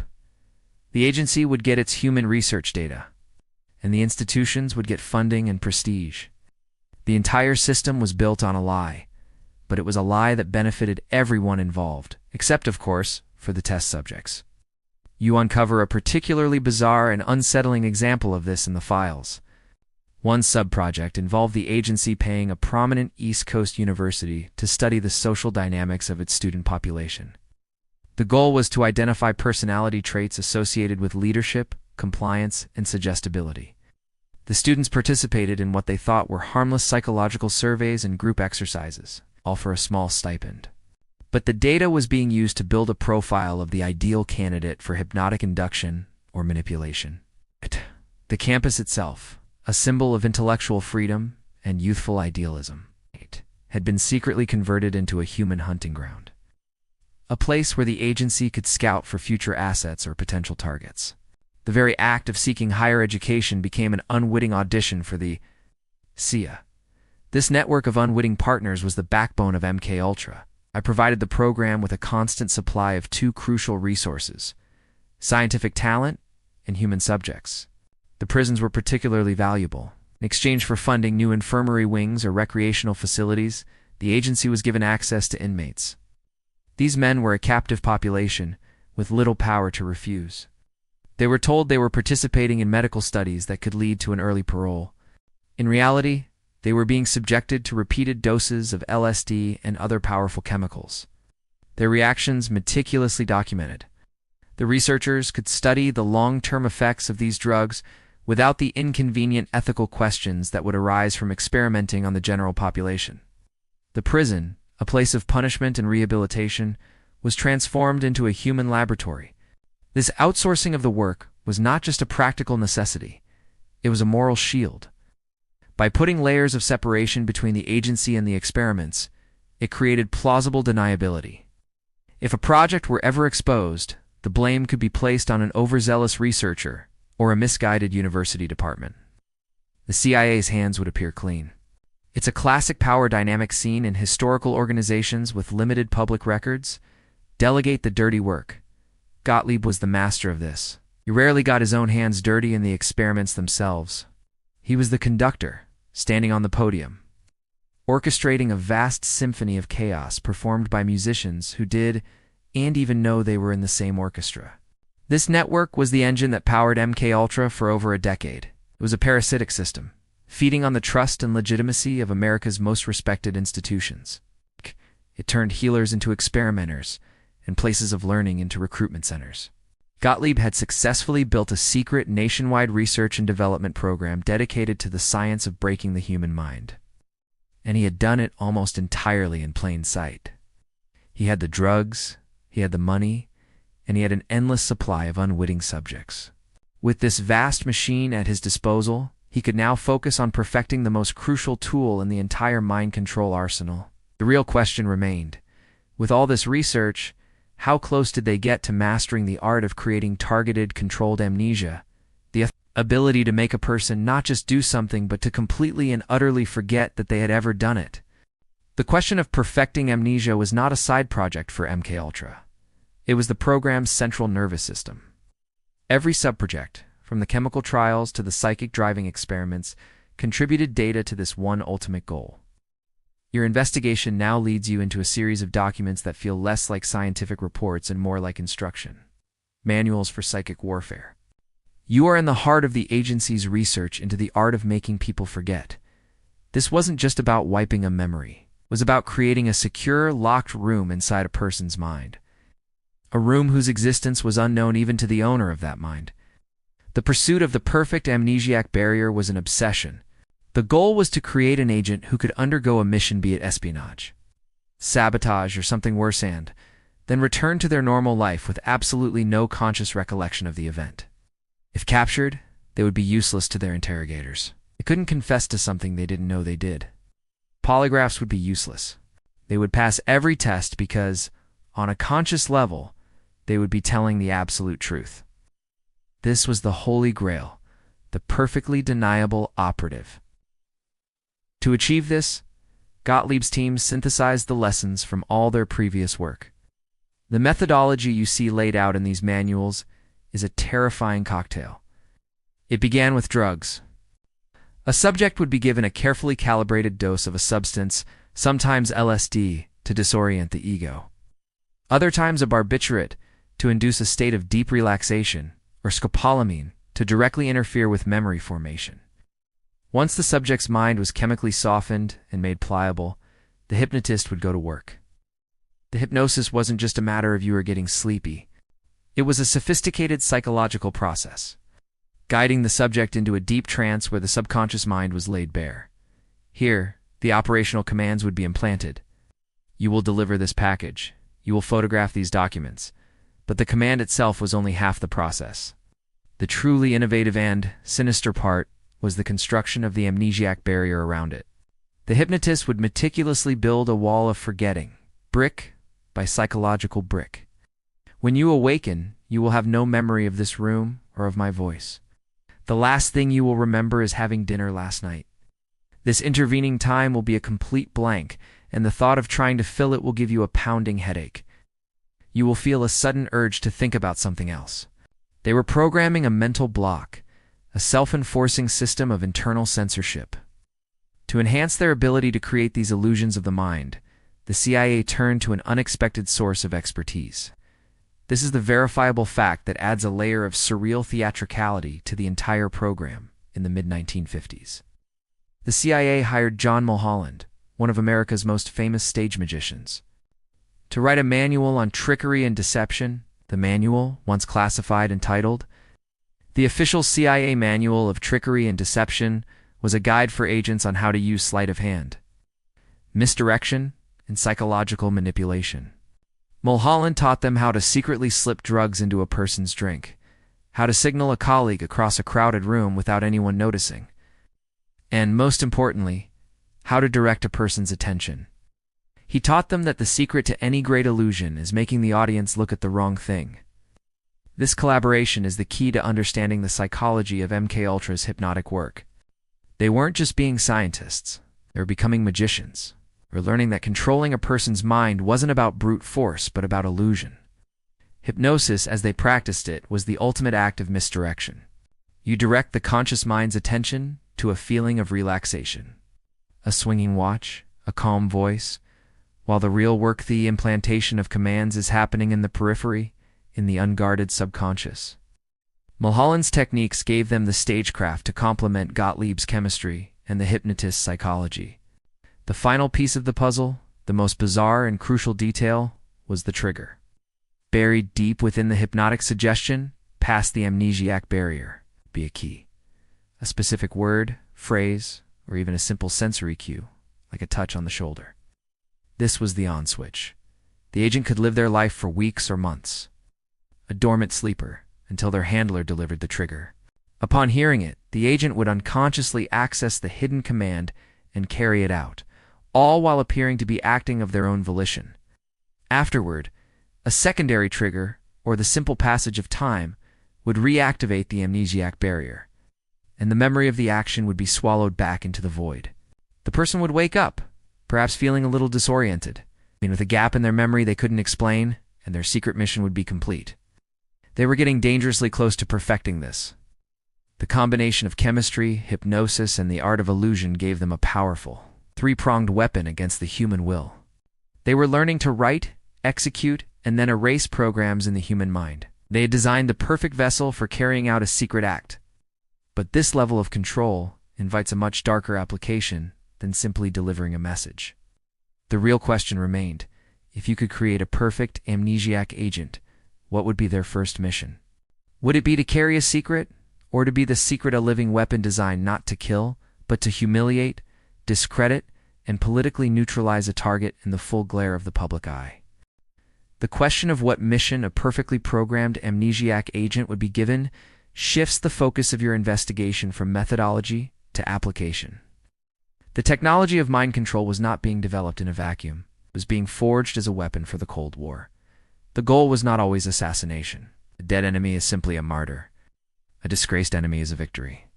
This brings you to a particularly insidious corner of the MKUltra archives, a subproject dedicated to the art of political character assassination. The verifiable fact is that MKUltra subproject 68 was initiated with the explicit goal of identifying and testing substances and techniques that could be used to discredit foreign leaders and political figures. The premise of this subproject was simple and brutal. Destroy a leader's credibility, and you destroy their power. This was not about bombs or bullets. It was a war of perception, fought on the stage of international opinion. The documents you are now examining are brainstorming sessions from Gottlieb's team. They read like a catalog of dirty tricks pulled from the darkest corners of the human imagination. They were looking for a way to make a powerful, charismatic leader appear weak, foolish, or insane in a public setting. The centerpiece of this effort was a renewed and highly focused search for what they termed harassment substances. The primary target of this research was Fidel Castro, the revolutionary leader of Cuba, who had become a major thorn in the side of the United States. The files on Castro are thick, a testament to the agency's obsession with him. They weren't just trying to kill him, they were trying to humiliate him. One of the most bizarre and well-documented plots you uncover was an attempt to use a chemical derived from thallium, a potent depilatory salt. The plan was to dust Castro's shoes with this chemical. The theory was that the thallium would be absorbed through his skin, causing his famous, iconic beard to fall out. The psychological goal was to strip him of his symbol of revolutionary machismo, to make him an object of ridicule, and to undermine his carefully crafted image of strength. This plot, as juvenile as it sounds, reveals the core psychology of Subproject 68. It was about attacking the symbol, the image, the persona. Power, they understood, is a form of theater. A leader's authority rests not just on their political power, but on their public performance. If you can sabotage the performance, you can cripple the leader. The beard plot was ultimately abandoned, not for moral reasons, but because they couldn't devise a reliable way to administer the chemical. But their efforts didn't stop there. The brainstorming went into even stranger territory. You find another proposal, equally audacious and theatrical? This plan involves spraying Castro's broadcast studio with a chemical similar in structure to LSD, a potent hallucinogen. The idea was that during one of his famously long marathon speeches, he would begin to lose his train of thought. His words would become nonsensical, and he would appear to the Cuban people and the world to be having a complete psychotic breakdown on live radio. He wouldn't be a martyr, he would be a madman.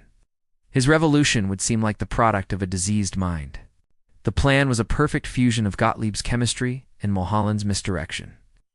The drug would be the secret mechanism, and the result would be a grand public illusion of insanity. These plots against Castro were the flagship operations of Project 68, but the research had broader applications. They were testing substances that could induce temporary confusion, uncontrollable anxiety, or even bouts of uncontrollable laughter. Imagine a diplomat at a crucial negotiation suddenly breaking into fits of giggles for no reason. Imagine a general at a press conference becoming hopelessly disoriented. These were the weapons they were trying to perfect. Invisible, non-lethal, and utterly devastating to a person's credibility. The entire subproject is a window into the cold, cynical calculus of psychological warfare. It treats human dignity as a weapon and public perception as a battlefield. It shows a willingness to manipulate not just an individual's mind, but the collective mind of the public. By discrediting a leader, you are planting a seed of doubt in the minds of their followers. You are using psychology not just to control one person, but to influence millions. Project 68 was the logical endpoint of the search for control. It wasn't enough to make a person do what you want. Ultimate power was to make other people see that person exactly as you want them to be seen. The projects were audacious, combining chemistry and psychological warfare into a new form of political sabotage. They had the chemicals and the plans to discredit a leader in his own country. But what about when the laboratory itself was the site of the crime? What happened when the quest for control, the drive to wipe the human slate clean, was put into the hands of a single, powerful doctor, far from the oversight of Langley, in a quiet hospital in Montreal? The schemes of Project 68 were about external manipulation, discrediting a leader on the world stage. But your investigation now returns to the far more intimate and terrifying theater of Dr. Ewen Cameron's work in Montreal, a place you've already glimpsed.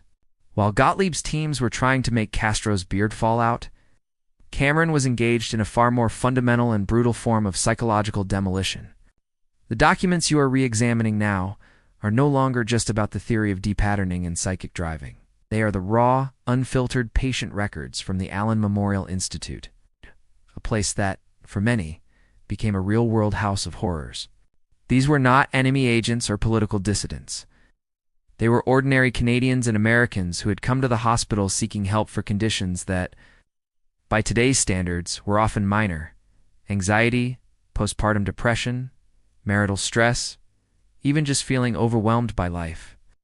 They came looking for a cure, and instead became subjects in one of MKUltra's most extreme human experiments.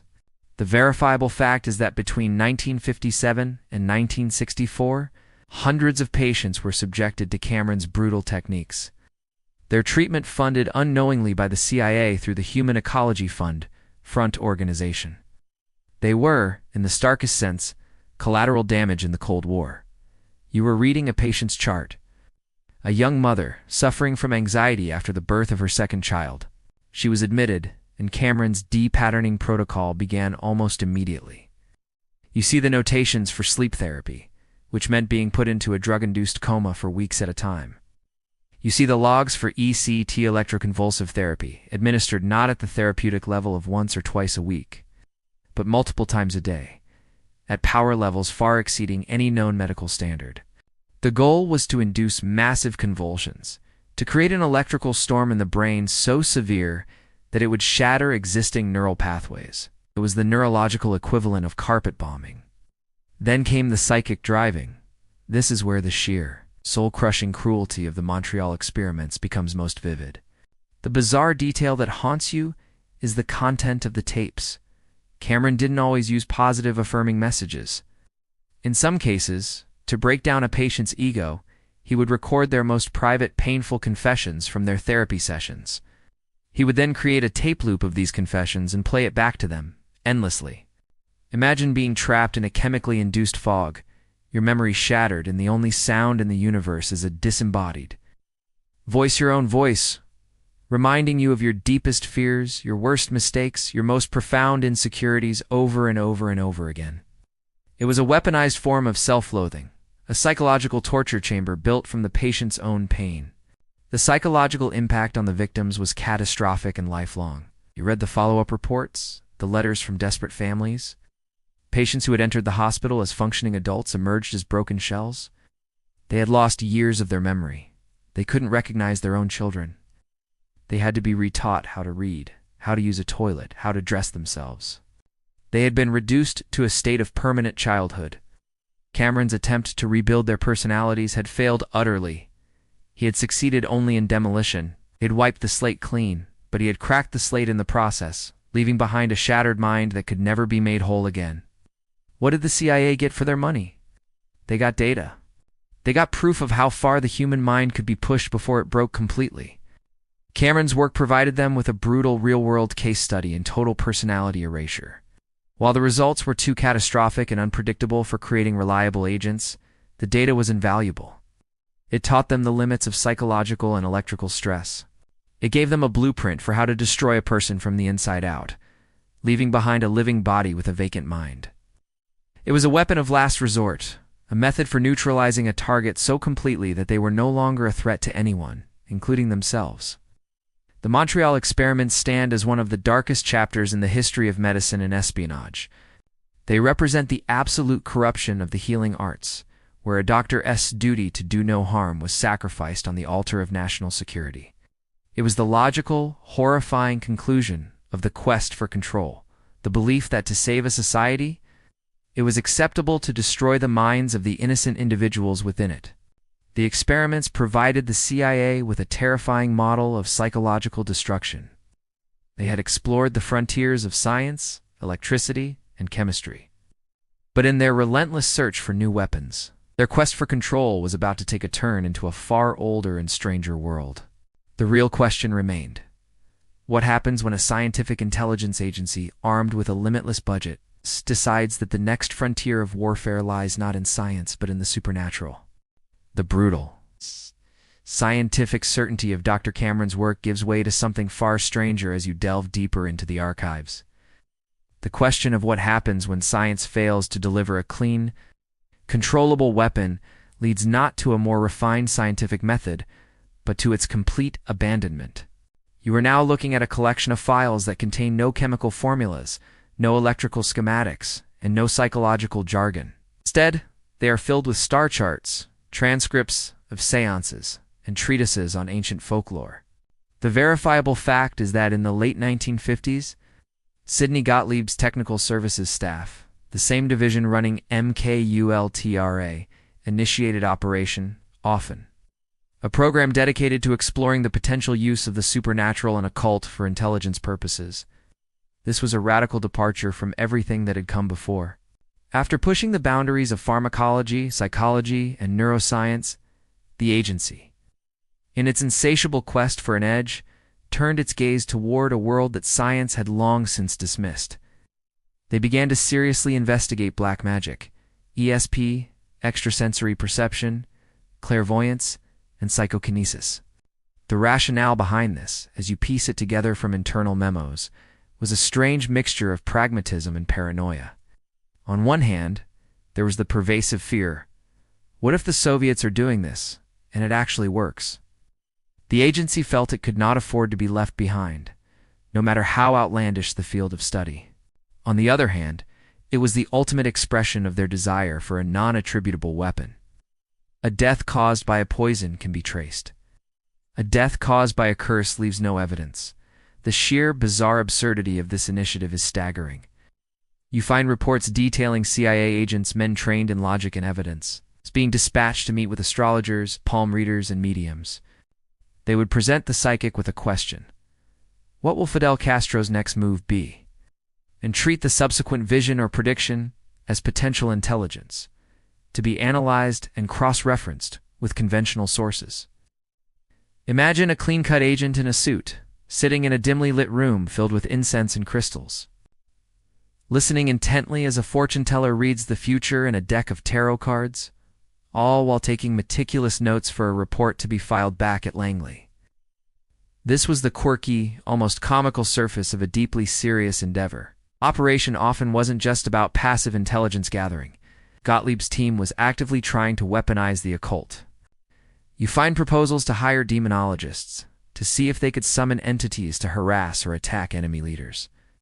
They explored whether a powerful psychic could remotely view secret documents inside the Kremlin. Most disturbingly, they investigated whether they could pay a sorcerer to place a death curse on a target.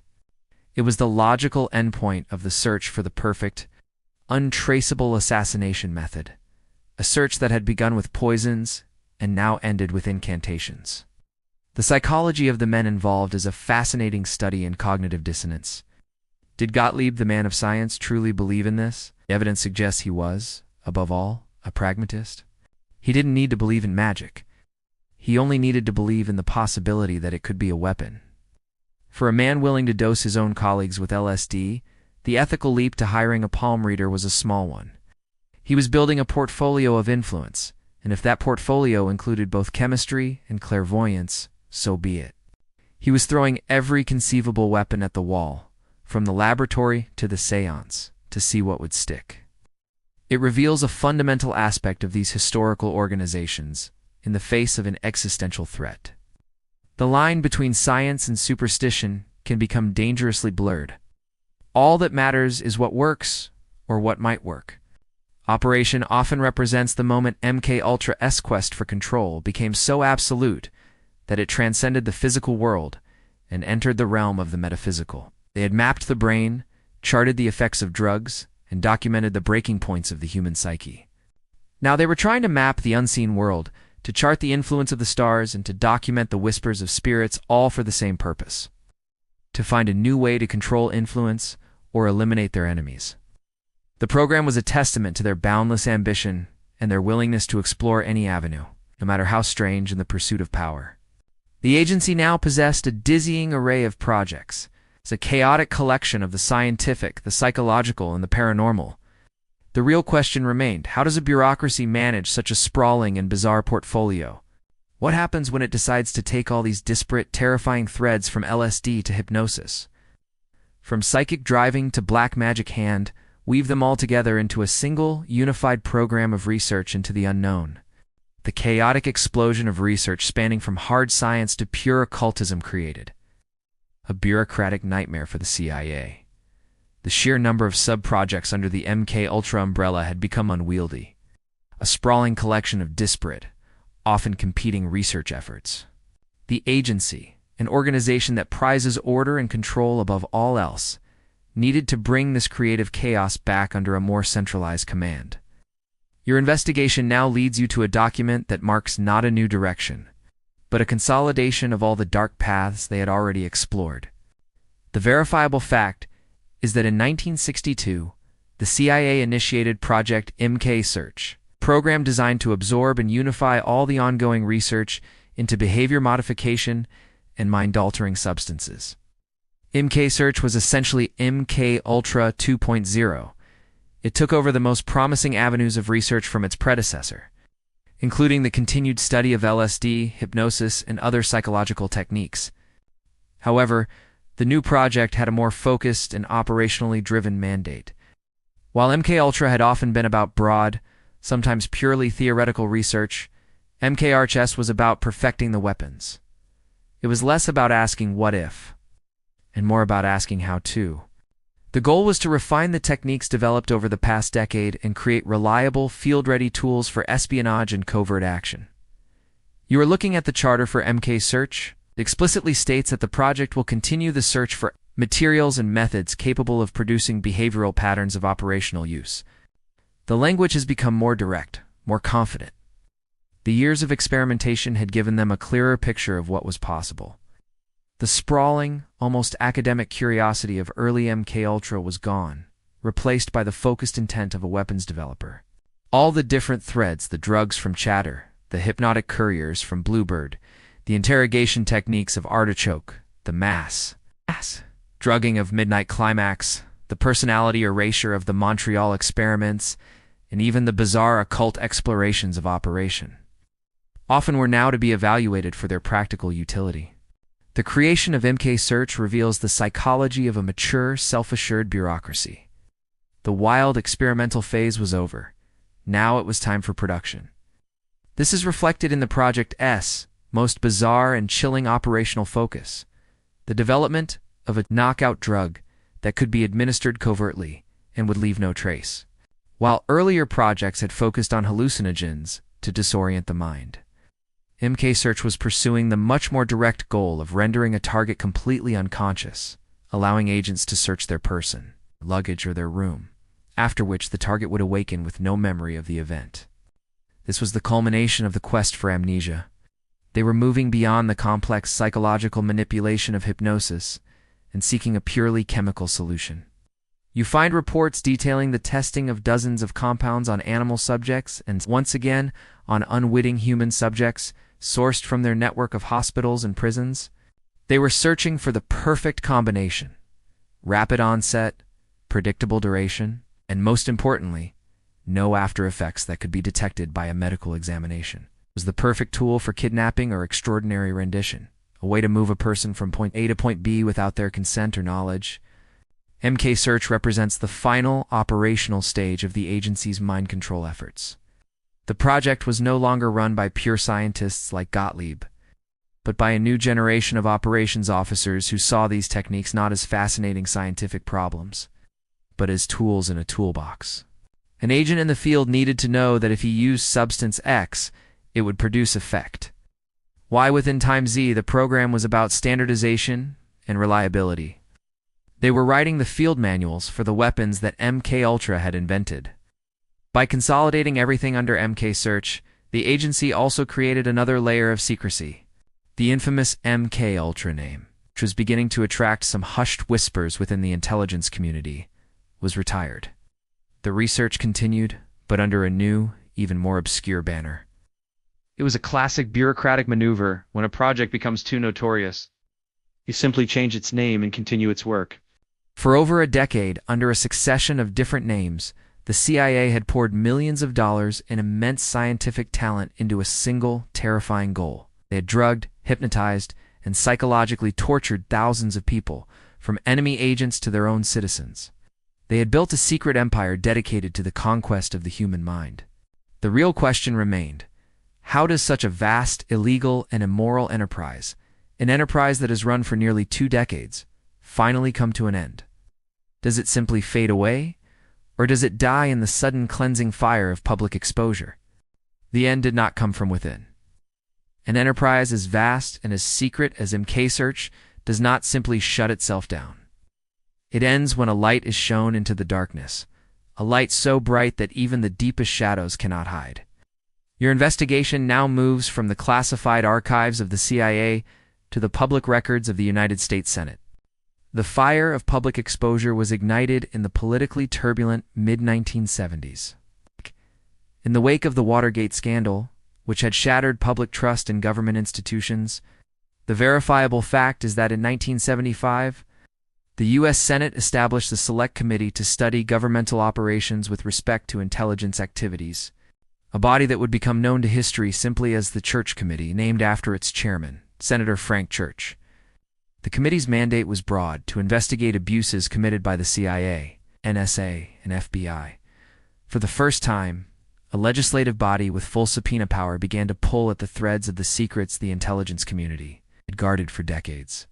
It was a moment of national reckoning, a collision between the secret world and the open society it was meant to protect. You are now reading the transcripts of their hearings, the declassified reports they published. The dry, legalistic language cannot mask the shock and outrage that ripples through them. The psychology of this moment is a dramatic reversal of power. For decades, the CIA had been the observer, the entity that watched from behind two-way mirrors and listened in on secret recordings. Now, the agency itself was the one under the microscope. Its directors, its scientists, and its agents were being called to testify under oath. In public, before the television cameras of a stunned nation, the men who had operated with absolute impunity in the shadows were now forced to explain themselves in the light. The interrogators were being interrogated. It was during these hearings that the first hints of MKUltra began to spill out into the open. The committee uncovered the story of Frank Olson's death. They found references to the testing of drugs on unwitting citizens, They heard testimony about the agency's collaboration with mobsters and plots to assassinate foreign leaders. But they were only scratching the surface. The full scope of the program remained hidden, protected by a wall of official denial and obfuscation. And this is where you uncover the most bizarre and infuriating detail of the entire cover-up. As the Church Committee's investigation began to gain momentum, the man who had ordered the creation of MKUltra, former CIA Director Allen Dulles, and the man who had run it, Sidney Gottlieb, were both called to testify. But there was a problem. When the committee asked for the records, for the files, for the proof, the agency's response was a bureaucratic shrug. They claimed that most of the records no longer existed. This wasn't a lie. It was a carefully planned act of destruction. You find a separate memo, an internal CIA document that would only come to light years later. It details a specific order given in 1973, just as the Watergate scandal was cresting and the threat of congressional oversight loomed large. The order issued by the then Director of Central Intelligence, Richard Helms, was simple and absolute. Destroy all files related to Project MKUltra. This was not an accident or a routine house cleaning. It was a deliberate, preemptive strike against history. It was an attempt to erase the memory of the program from the official record, to create a permanent amnesiac barrier around the agency's own darkest secrets. It's the very techniques they had tried to perfect on individuals. They now applied to their own institutional memory. So when the Church Committee asked for the evidence, there was very little to be found. The men who knew the truth could testify with a straight face that they did not recall the specifics of projects from 20 years prior. The physical proof had been shredded, burned, and pulped.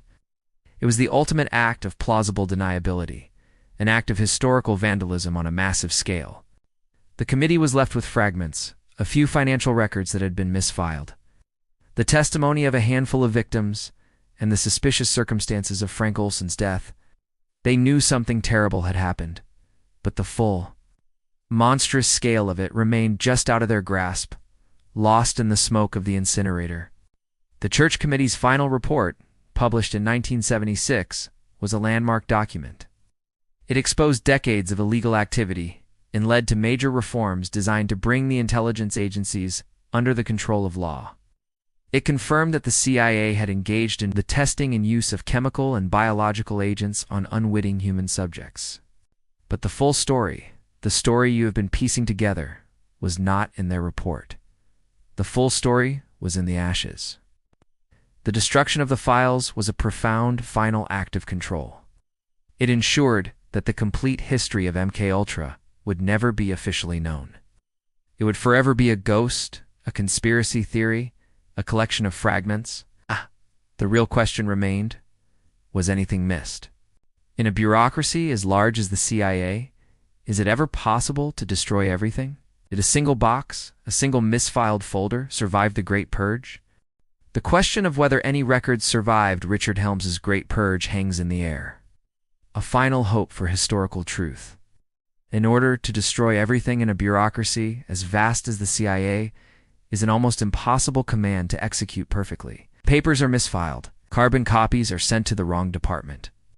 Clerks make mistakes. Your investigation now leads you to one such mistake. A bureaucratic miracle that saved a piece of the story from the incinerator. The verifiable fact is that in 1977, 2 years after the Church Committee hearings, a Freedom of Information Act request uncovered a cache of approximately 20,000 pages of MKUltra, financial records that had been mistakenly stored at a retired record center. These were not the operational files. They were not the detailed experiment logs or the psychological profiles that Helms had so successfully destroyed. They were the money trail, were receipts, budget approvals, grant proposals to front organizations, and expense reports. They were the dry, boring paperwork that no one had thought to hunt down and burn. And yet these seemingly mundane documents were the Rosetta Stone for deciphering the true scale of MKUltra. By following the money, investigators could finally see the outlines of the monster that had been hidden in the shadows. The psychology of this discovery is one of delicious irony. The very system that Gottlieb had so brilliantly designed to hide his work, the complex web of financial cutouts and front organizations, was now the thing that exposed it. The program that sought to master the human mind was ultimately brought down by the most mundane of human failings. Clerical error. It is a powerful reminder that even the most sophisticated conspiracies are vulnerable to simple human fallibility. The grand architects of MKUltra, so focused on the high-tech aspects of control, had overlooked the low-tech vulnerability of their own accounting department. As you sift through these financial records, the full, sprawling horror of the program comes into focus.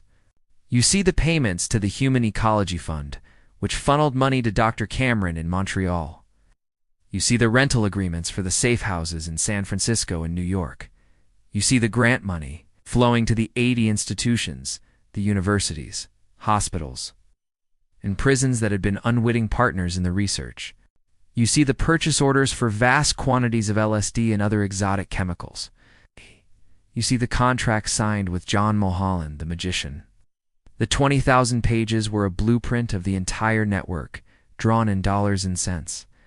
And nestled within these financial documents, find a truly bizarre and revealing detail: the expense reports from the agents themselves.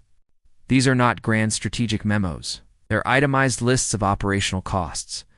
You see an agent expensing a bottle of Cointreau very liqueur that was used to dose Frank Olson. You see receipts from brothels used to recruit prostitutes for Operation Midnight Climax. You see travel vouchers for trips to remote locations for field testing. The banality of it is what makes it so chilling. The greatest and most terrible secrets of the Cold War are reduced to a series of line items on a government form. Item: 1 bottle. Lysergic acid diethylamide. Cost: $XX. Purpose: field evaluation. It is the ultimate expression of the bureaucratic sanitization of evil. The discovery of these files reopened the investigation, provided the hard evidence that the Church Committee had lacked. It led to a new series of Senate hearings in 1977, this time focused squarely on MKUltra. Armed with the financial records, investigators could now ask much more specific questions. They could confront former agents with receipts that had their names on them. The wall of I do not recall began to crumble. The surviving fragments of the program, the names of the sub-projects, the institutions involved, the key players like Gottlieb, now confirmed by the CIA's own paperwork. The story these financial records told was one of a program that was even larger and more out of control than anyone had imagined. It was a story of unchecked power, unlimited money, and a complete absence of ethical oversight. For 2 decades, a secret division of the U.S. government had been given a blank check to wage a war on the human mind, and they had cashed that check at every opportunity. The destruction of the operational files meant that the full human cost would never be known. The names of most of the victims, the details of their suffering, that was all lost to the fire. But the financial records provided the skeleton, the undeniable proof that the ghost of MKUltra was very, very real. The purge had failed. A piece of the truth had survived. But these hearings and financial records were the CIA's public reckoning. The real question remained: what was the internal reckoning? What did the agency itself say about these programs when it was forced to investigate its own past? The question of whether any records survived Richard Helms's Great Purge hangs in the air, a final hope for historical truth. In order to destroy everything in a bureaucracy as vast as the CIA is an almost impossible command to execute perfectly. Papers are misfiled. Carbon copies are sent to the wrong department. Clerks make mistakes. Your investigation now leads you to one such mistake, a bureaucratic miracle that saved a piece of the story from the incinerator. The verifiable fact is that, in 1977, 2 years after the Church Committee hearings, a Freedom of Information Act request uncovered a cache of approximately 20 pages of MKUltra financial records that had been mistakenly stored at a retired records center. These were not the operational files. Were not the detailed experiment logs or the psychological profiles that Helms had so successfully destroyed. They were the money trail. They were receipts, budget approvals, grant proposals to front organizations, and expense reports. They were the dry, boring paperwork that no one had thought to hunt down and burn. And yet, these seemingly mundane documents were the Rosetta Stone for deciphering the true scale of MKUltra. By following the money, investigators could finally see the outlines of the monster that had been hidden in the shadows. The psychology of this discovery is one of delicious irony. The very system that Gottlieb had so brilliantly designed to hide his work The complex web of financial cutouts and front organizations was now the thing that exposed it. The program that sought to master the human mind was ultimately brought down by the most mundane of human failings: clerical error. It is a powerful reminder that even the most sophisticated conspiracies are vulnerable to simple human fallibility. The grand architects of MKUltra, so focused on the high-tech aspects of control, had overlooked the low-tech vulnerability of their own accounting department. As you sift through these financial records, the full, sprawling horror of the program comes into focus. You see the payments to the Human Ecology Fund, which funneled money to Dr. Cameron in Montreal. You see the rental agreements for the safe houses in San Francisco and New York. You see the grant money flowing to the 80 institutions, the universities, hospitals, and prisons that had been unwitting partners in the research. You see the purchase orders for vast quantities of LSD and other exotic chemicals. You see the contract signed with John Mulholland, the magician. The 20,000 pages were a blueprint of the entire network, drawn in dollars and cents. And nestled within these financial documents, find a truly bizarre and revealing detail: the expense reports from the agents themselves. These are not grand strategic memos. They're itemized lists of operational costs. You see an agent expensing a bottle of Cointreau very liqueur that was used to dose Frank Olson. You see receipts from brothels used to recruit prostitutes for Operation Midnight Climax. You see travel vouchers for trips to remote locations for field testing. The banality of it is what makes it so chilling. The greatest and most terrible secrets of the Cold War are reduced to a series of line items on a government form. Item: 1 bottle. Lysergic acid diethylamide. Cost: $XX. Purpose: field evaluation. It is the ultimate expression of the bureaucratic sanitization of evil. The discovery of these files reopened the investigation, provided the hard evidence that the Church Committee had lacked. It led to a new series of Senate hearings in 1977, this time focused squarely on MKUltra. Armed with the financial records, investigators could now ask much more specific questions. They could confront former agents with receipts that had their names on them. The wall of "I do not recall" began to crumble. The surviving fragments of the program, the names of the sub-projects, the institutions involved, the key players like Gottlieb, now confirmed by the CIA's own paperwork.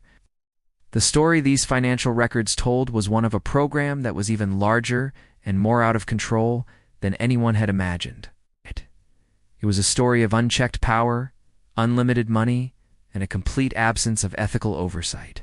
For 2 decades, a secret division of the U.S. government had been given a blank check to wage a war on the human mind, and they had cashed that check at every opportunity. The destruction of the operational files meant that the full human cost would never be known. The names of most of the victims, the details of their suffering, that was all lost to the fire. But the financial records provided the skeleton, the undeniable proof that the ghost of MKUltra was very, very real. The purge had failed.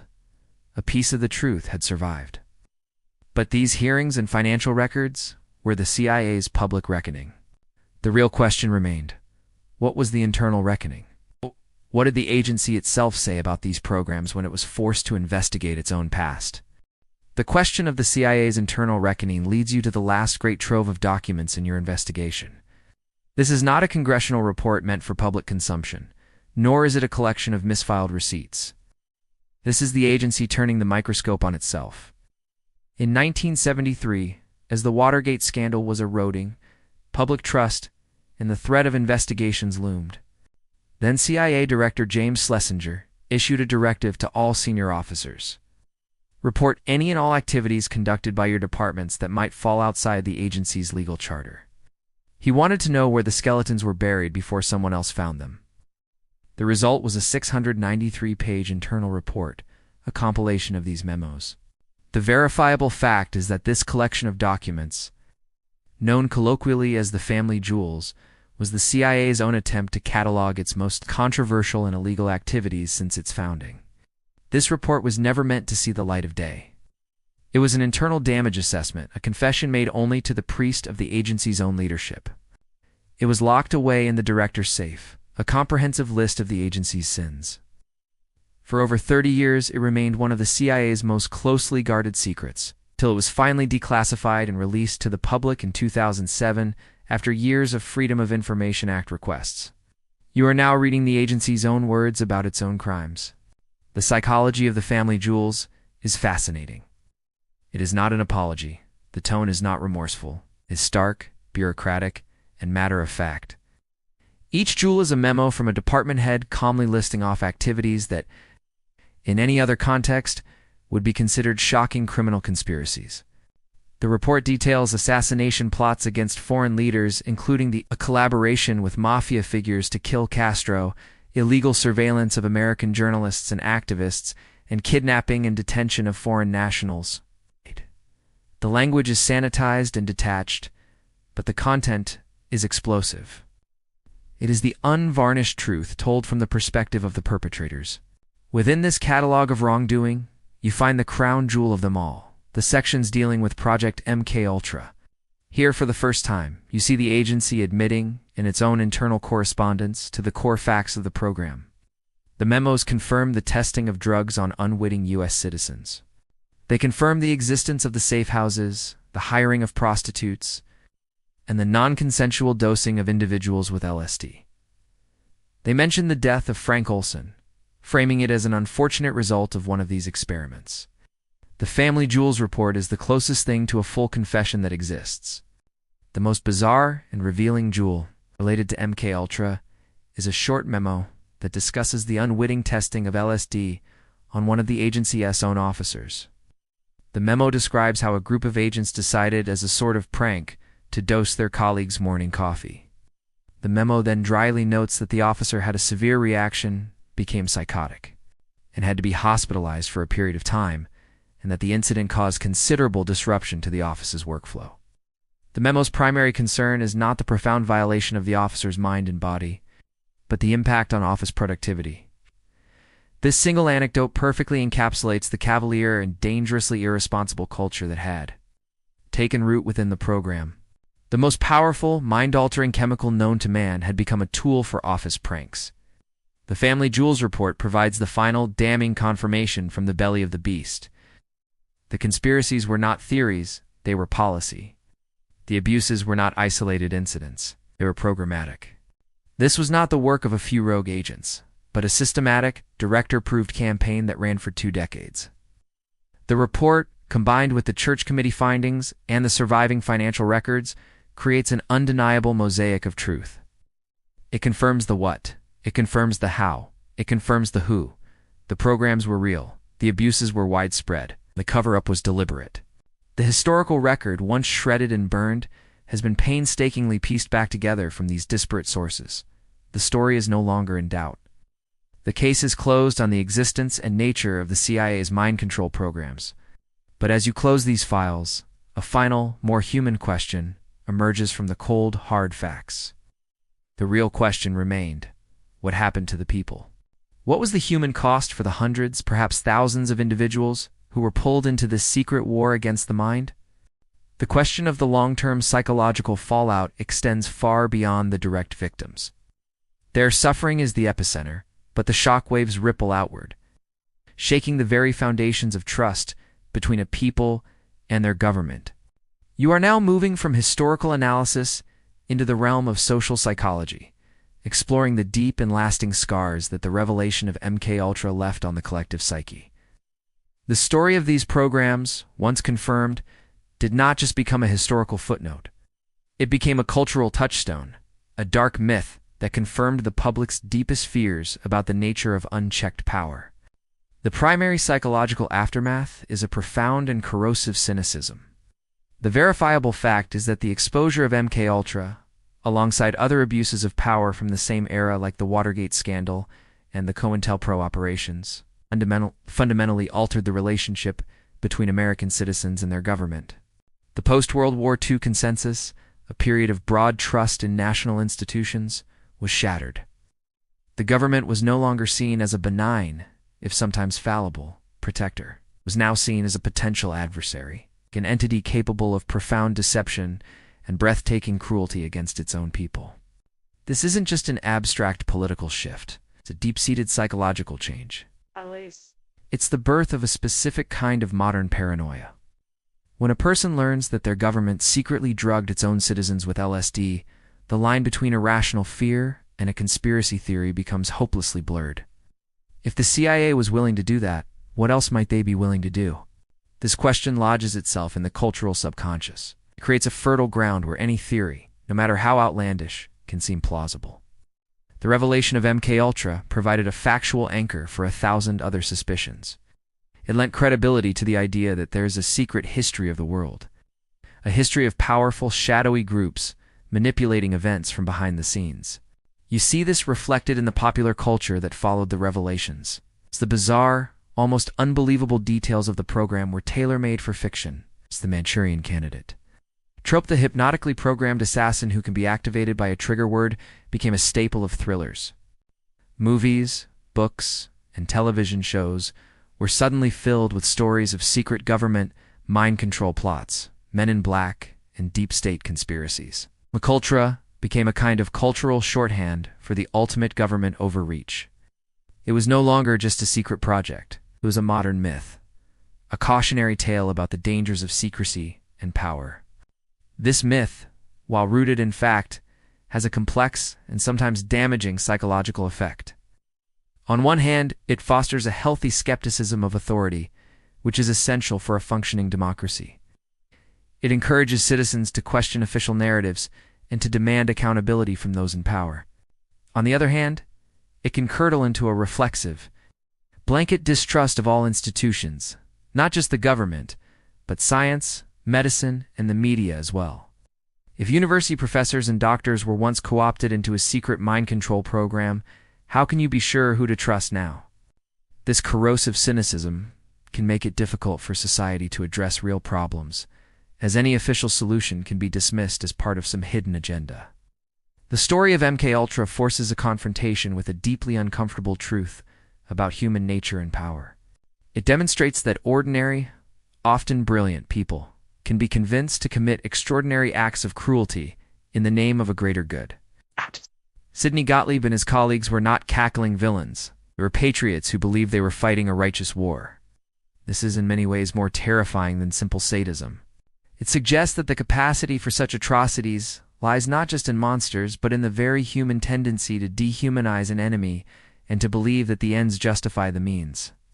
The program serves as a permanent, chilling reminder of the dark places that unchecked ideological fervor can lead. The psychological aftermath of MKUltra is, therefore, a permanent state of heightened alert, a low-grade fever of suspicion that is never fully broken. It changed the questions people ask about their world. It planted a seed of doubt that has grown into a vast and tangled forest of distrust. But even with all that has been revealed, you are left with the unsettling sense that the story is not complete. The real question remained: what pieces of the puzzle are still missing, locked away in vaults, or lost forever in the ashes of Richard Helms's fire? The question of what we still don't know is perhaps the most unsettling of all. Despite the congressional hearings, the declassified documents, and the victim testimonies, the story of MKUltra is a book with its most crucial chapters ripped out. The deliberate destruction of the majority of the program's records in 1973 created a permanent fog of uncertainty, a space where speculation and reality are forever intertwined. Your investigation now arrives at the edge of the known world, staring into the black holes of information that remain. The most significant unanswered question is the full human scope of the program. We know of the victims from the Montreal experiments because they were part of a lawsuit. We know of Frank Olson. We know of a few other individuals who came forward. But the financial records point to a program that was far larger. The Midnight Climax safe houses operated for years in two of America's largest cities. Hundreds, if not thousands, of men were drugged. Who were they? What happened to them? Did any of them suffer long-term psychological damage from their non-consensual trips into LSD-fueled psychosis? Did any of them die? You will almost certainly never know. Their names, their stories, their pain, all were reduced to ash. Then there is the question of operational success. The CIA's mission was not just to break minds, it was to create controllable assets. The files are filled with theories and plans. The hypnotic courier, the programmed assassin, the disgraced political leader. But did they ever succeed? Did a hypnotically programmed agent ever successfully carry out a major mission? Was a high-profile assassination or political event in the 20th century the result of a hidden MKUltra operation? The destruction of the operational files makes this question impossible to answer definitively. The agency, of course, has always denied any such success. But to accept that denial, you have to trust the word of an organization whose very business is deception. An organization that has been proven to have lied repeatedly about this very program. This uncertainty is a core part of the program's dark legacy. It creates a permanent what-if that hangs over our understanding of modern history. You must also confront the most bizarre and speculative corners of the research.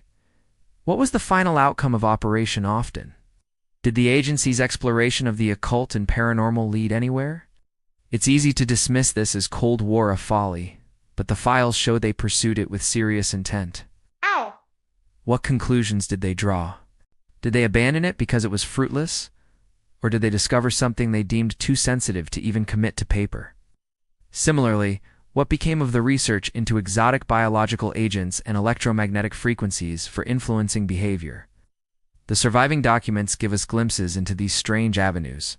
At the final reports, the conclusions are all gone. Perhaps the most important and pressing unanswered question is this: did the research ever truly stop? The official narrative is that MKUltra and its successor, MKSearch, were terminated in 1973. But the CIA's job is to acquire and utilize intelligence and influence. The techniques and knowledge gained over 20 years of intensive research do not simply vanish when a project name is retired. A more subtle and psychologically astute analysis suggests that the program didn't end, it evolved. The crude, brutal methods of the 1950s, the massive doses of LSD, the high-voltage electroshock were likely abandoned because they were too messy and unpredictable. But the core principles, the use of psychological manipulation, exploitation of human weakness, the use of information and disinformation to shape perception are more relevant today than ever before. The verifiable fact is that the fundamental goals of MKUltra are timeless. The desire to understand, predict, control human behavior is the central goal of advertising, political campaigning, and, in its darkest form, intelligence operations. The tools have just become infinitely more sophisticated. Instead of dosing a single person with LSD, one can now use social media algorithms to push millions of people toward a certain viewpoint.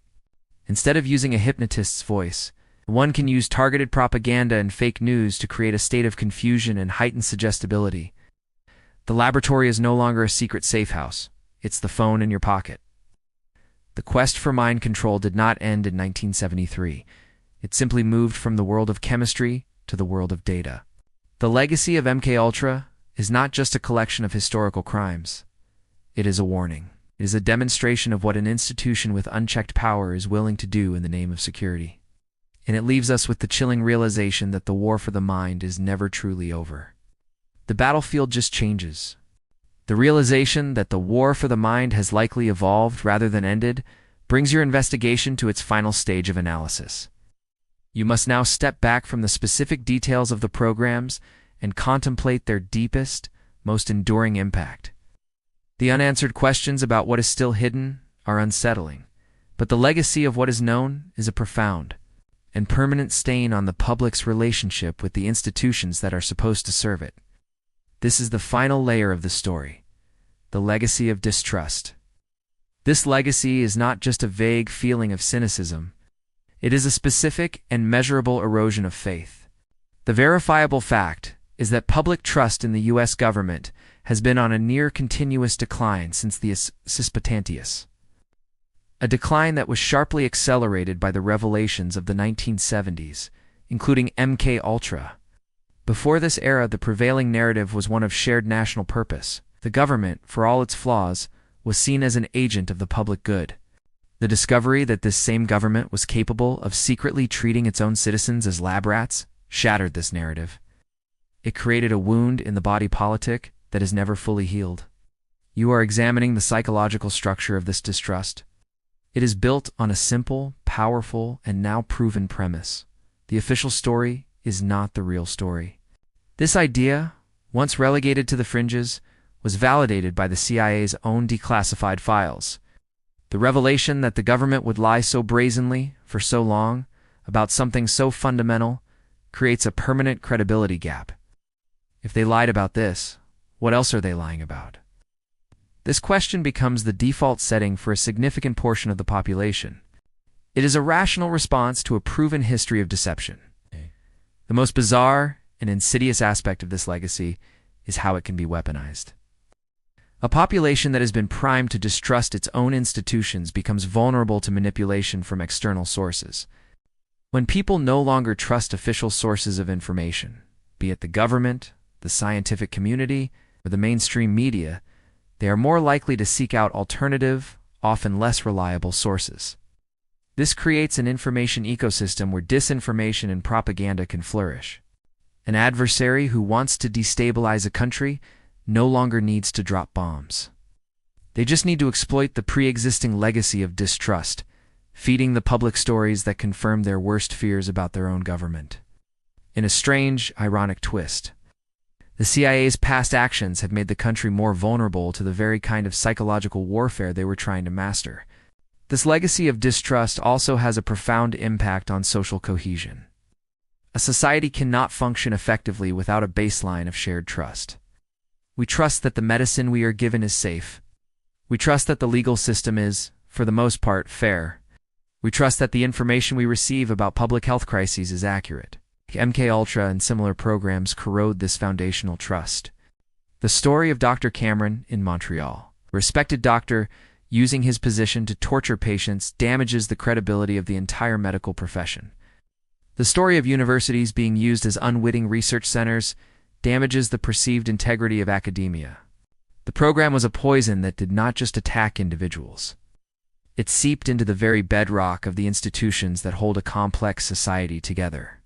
The ultimate tragedy of this legacy is that it is, in many ways, exactly what the architects of the Cold War feared most.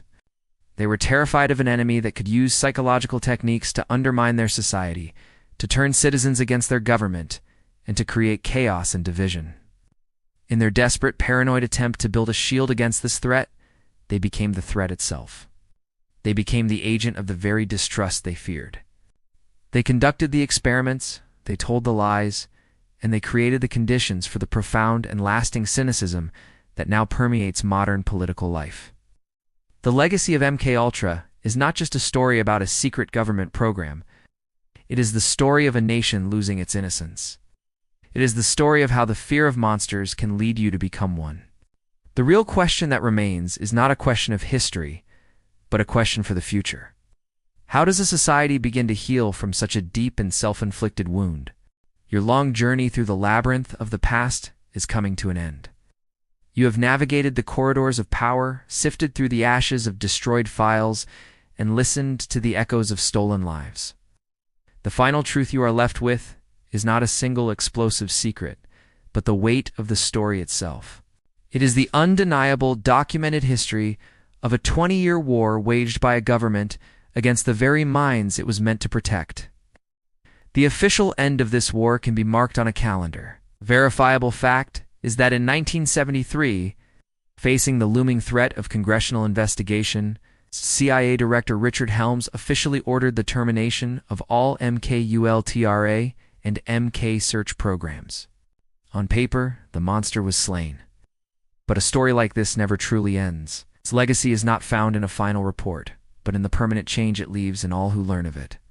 You, having walked this path, are now a keeper of this memory. You understand the terrifyingly simple progression, from a single, paranoid memo to a global research program.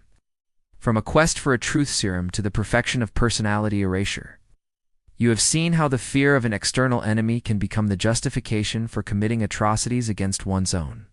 This is the ultimate lesson of MKUltra, that the greatest dangers often come not from the outside world, but from the darkness that lies within our own institutions and our own hearts. From the human capacity to justify anything in the name of a cause. And what of the architects? What became of the man at the center of it all? This brings you to the last, and perhaps most bizarre, detail in the entire saga, the final chapter of Sidney Gottlieb. After his retirement from the CIA, the master chemist, the man who had dispensed acid, developed poisons and funded torture, did not disappear into a quiet life of luxury. Instead, he and his wife spent years working at a leper hospital in India. He devoted his final decades to caring for the sick and the outcast, a life of service and humility. Was it an act of profound penance? A desperate attempt to wash the blood from his hands? Or was it just another form of compartmentalization? A final radical experiment in personal transformation? We can never know. But the image of the CIA's chief poisoner tending to lepers is a haunting, ambiguous epitaph for a life built on secrets and contradictions. It suggests that even for the perpetrators, the psychological cost of their actions was a heavy burden to bear.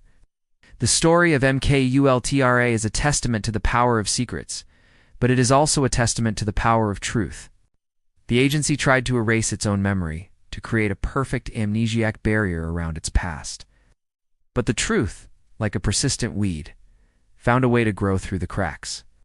It emerged in misfiled financial records, in the dogged pursuit of investigators, and most powerfully, in the quiet, courageous voices of the survivors who refuse to be forgotten. They are the proof that you can burn the files, but you cannot burn the human spirit. The programs were designed to prove that the mind could be controlled, broken, and remade. But their ultimate failure, and the survival of this very story, proves the opposite. It proves that memory, truth, and the fundamental need for human dignity are more resilient than any chemical, any machine, or any secret program. Now, holding the weight of this knowledge, you are part of that resilience. But the real question remains, the one that you must now carry out of this archive and into the world. What is the duty of a citizen who knows that such things are possible, and what will you do to ensure that the shadows never grow this deep again? And so, the files close. The beam of light in the archive clicks off, and you are left in the quiet of your own thoughts. The journey is over. Let the weight of this story settle now, not as a source of endless fear, but as a solemn reminder of what is at stake when power is divorced from oversight and humanity. The purpose of this journey through the dark was not to leave you stranded in a state of perpetual distrust, but to arm you with the ultimate defense against deception, a critical and discerning mind. They are lessons etched in pain about the precious and fragile nature of the human mind and the sacredness of individual will. That knowledge is not a burden, it is a shield. It is the light you now carry. Let the echoes of the past fade, not into forgetfulness, but into a quiet, unwavering vigilance. Now, dim the lights, prepare yourself, and let's unravel this hidden truth together.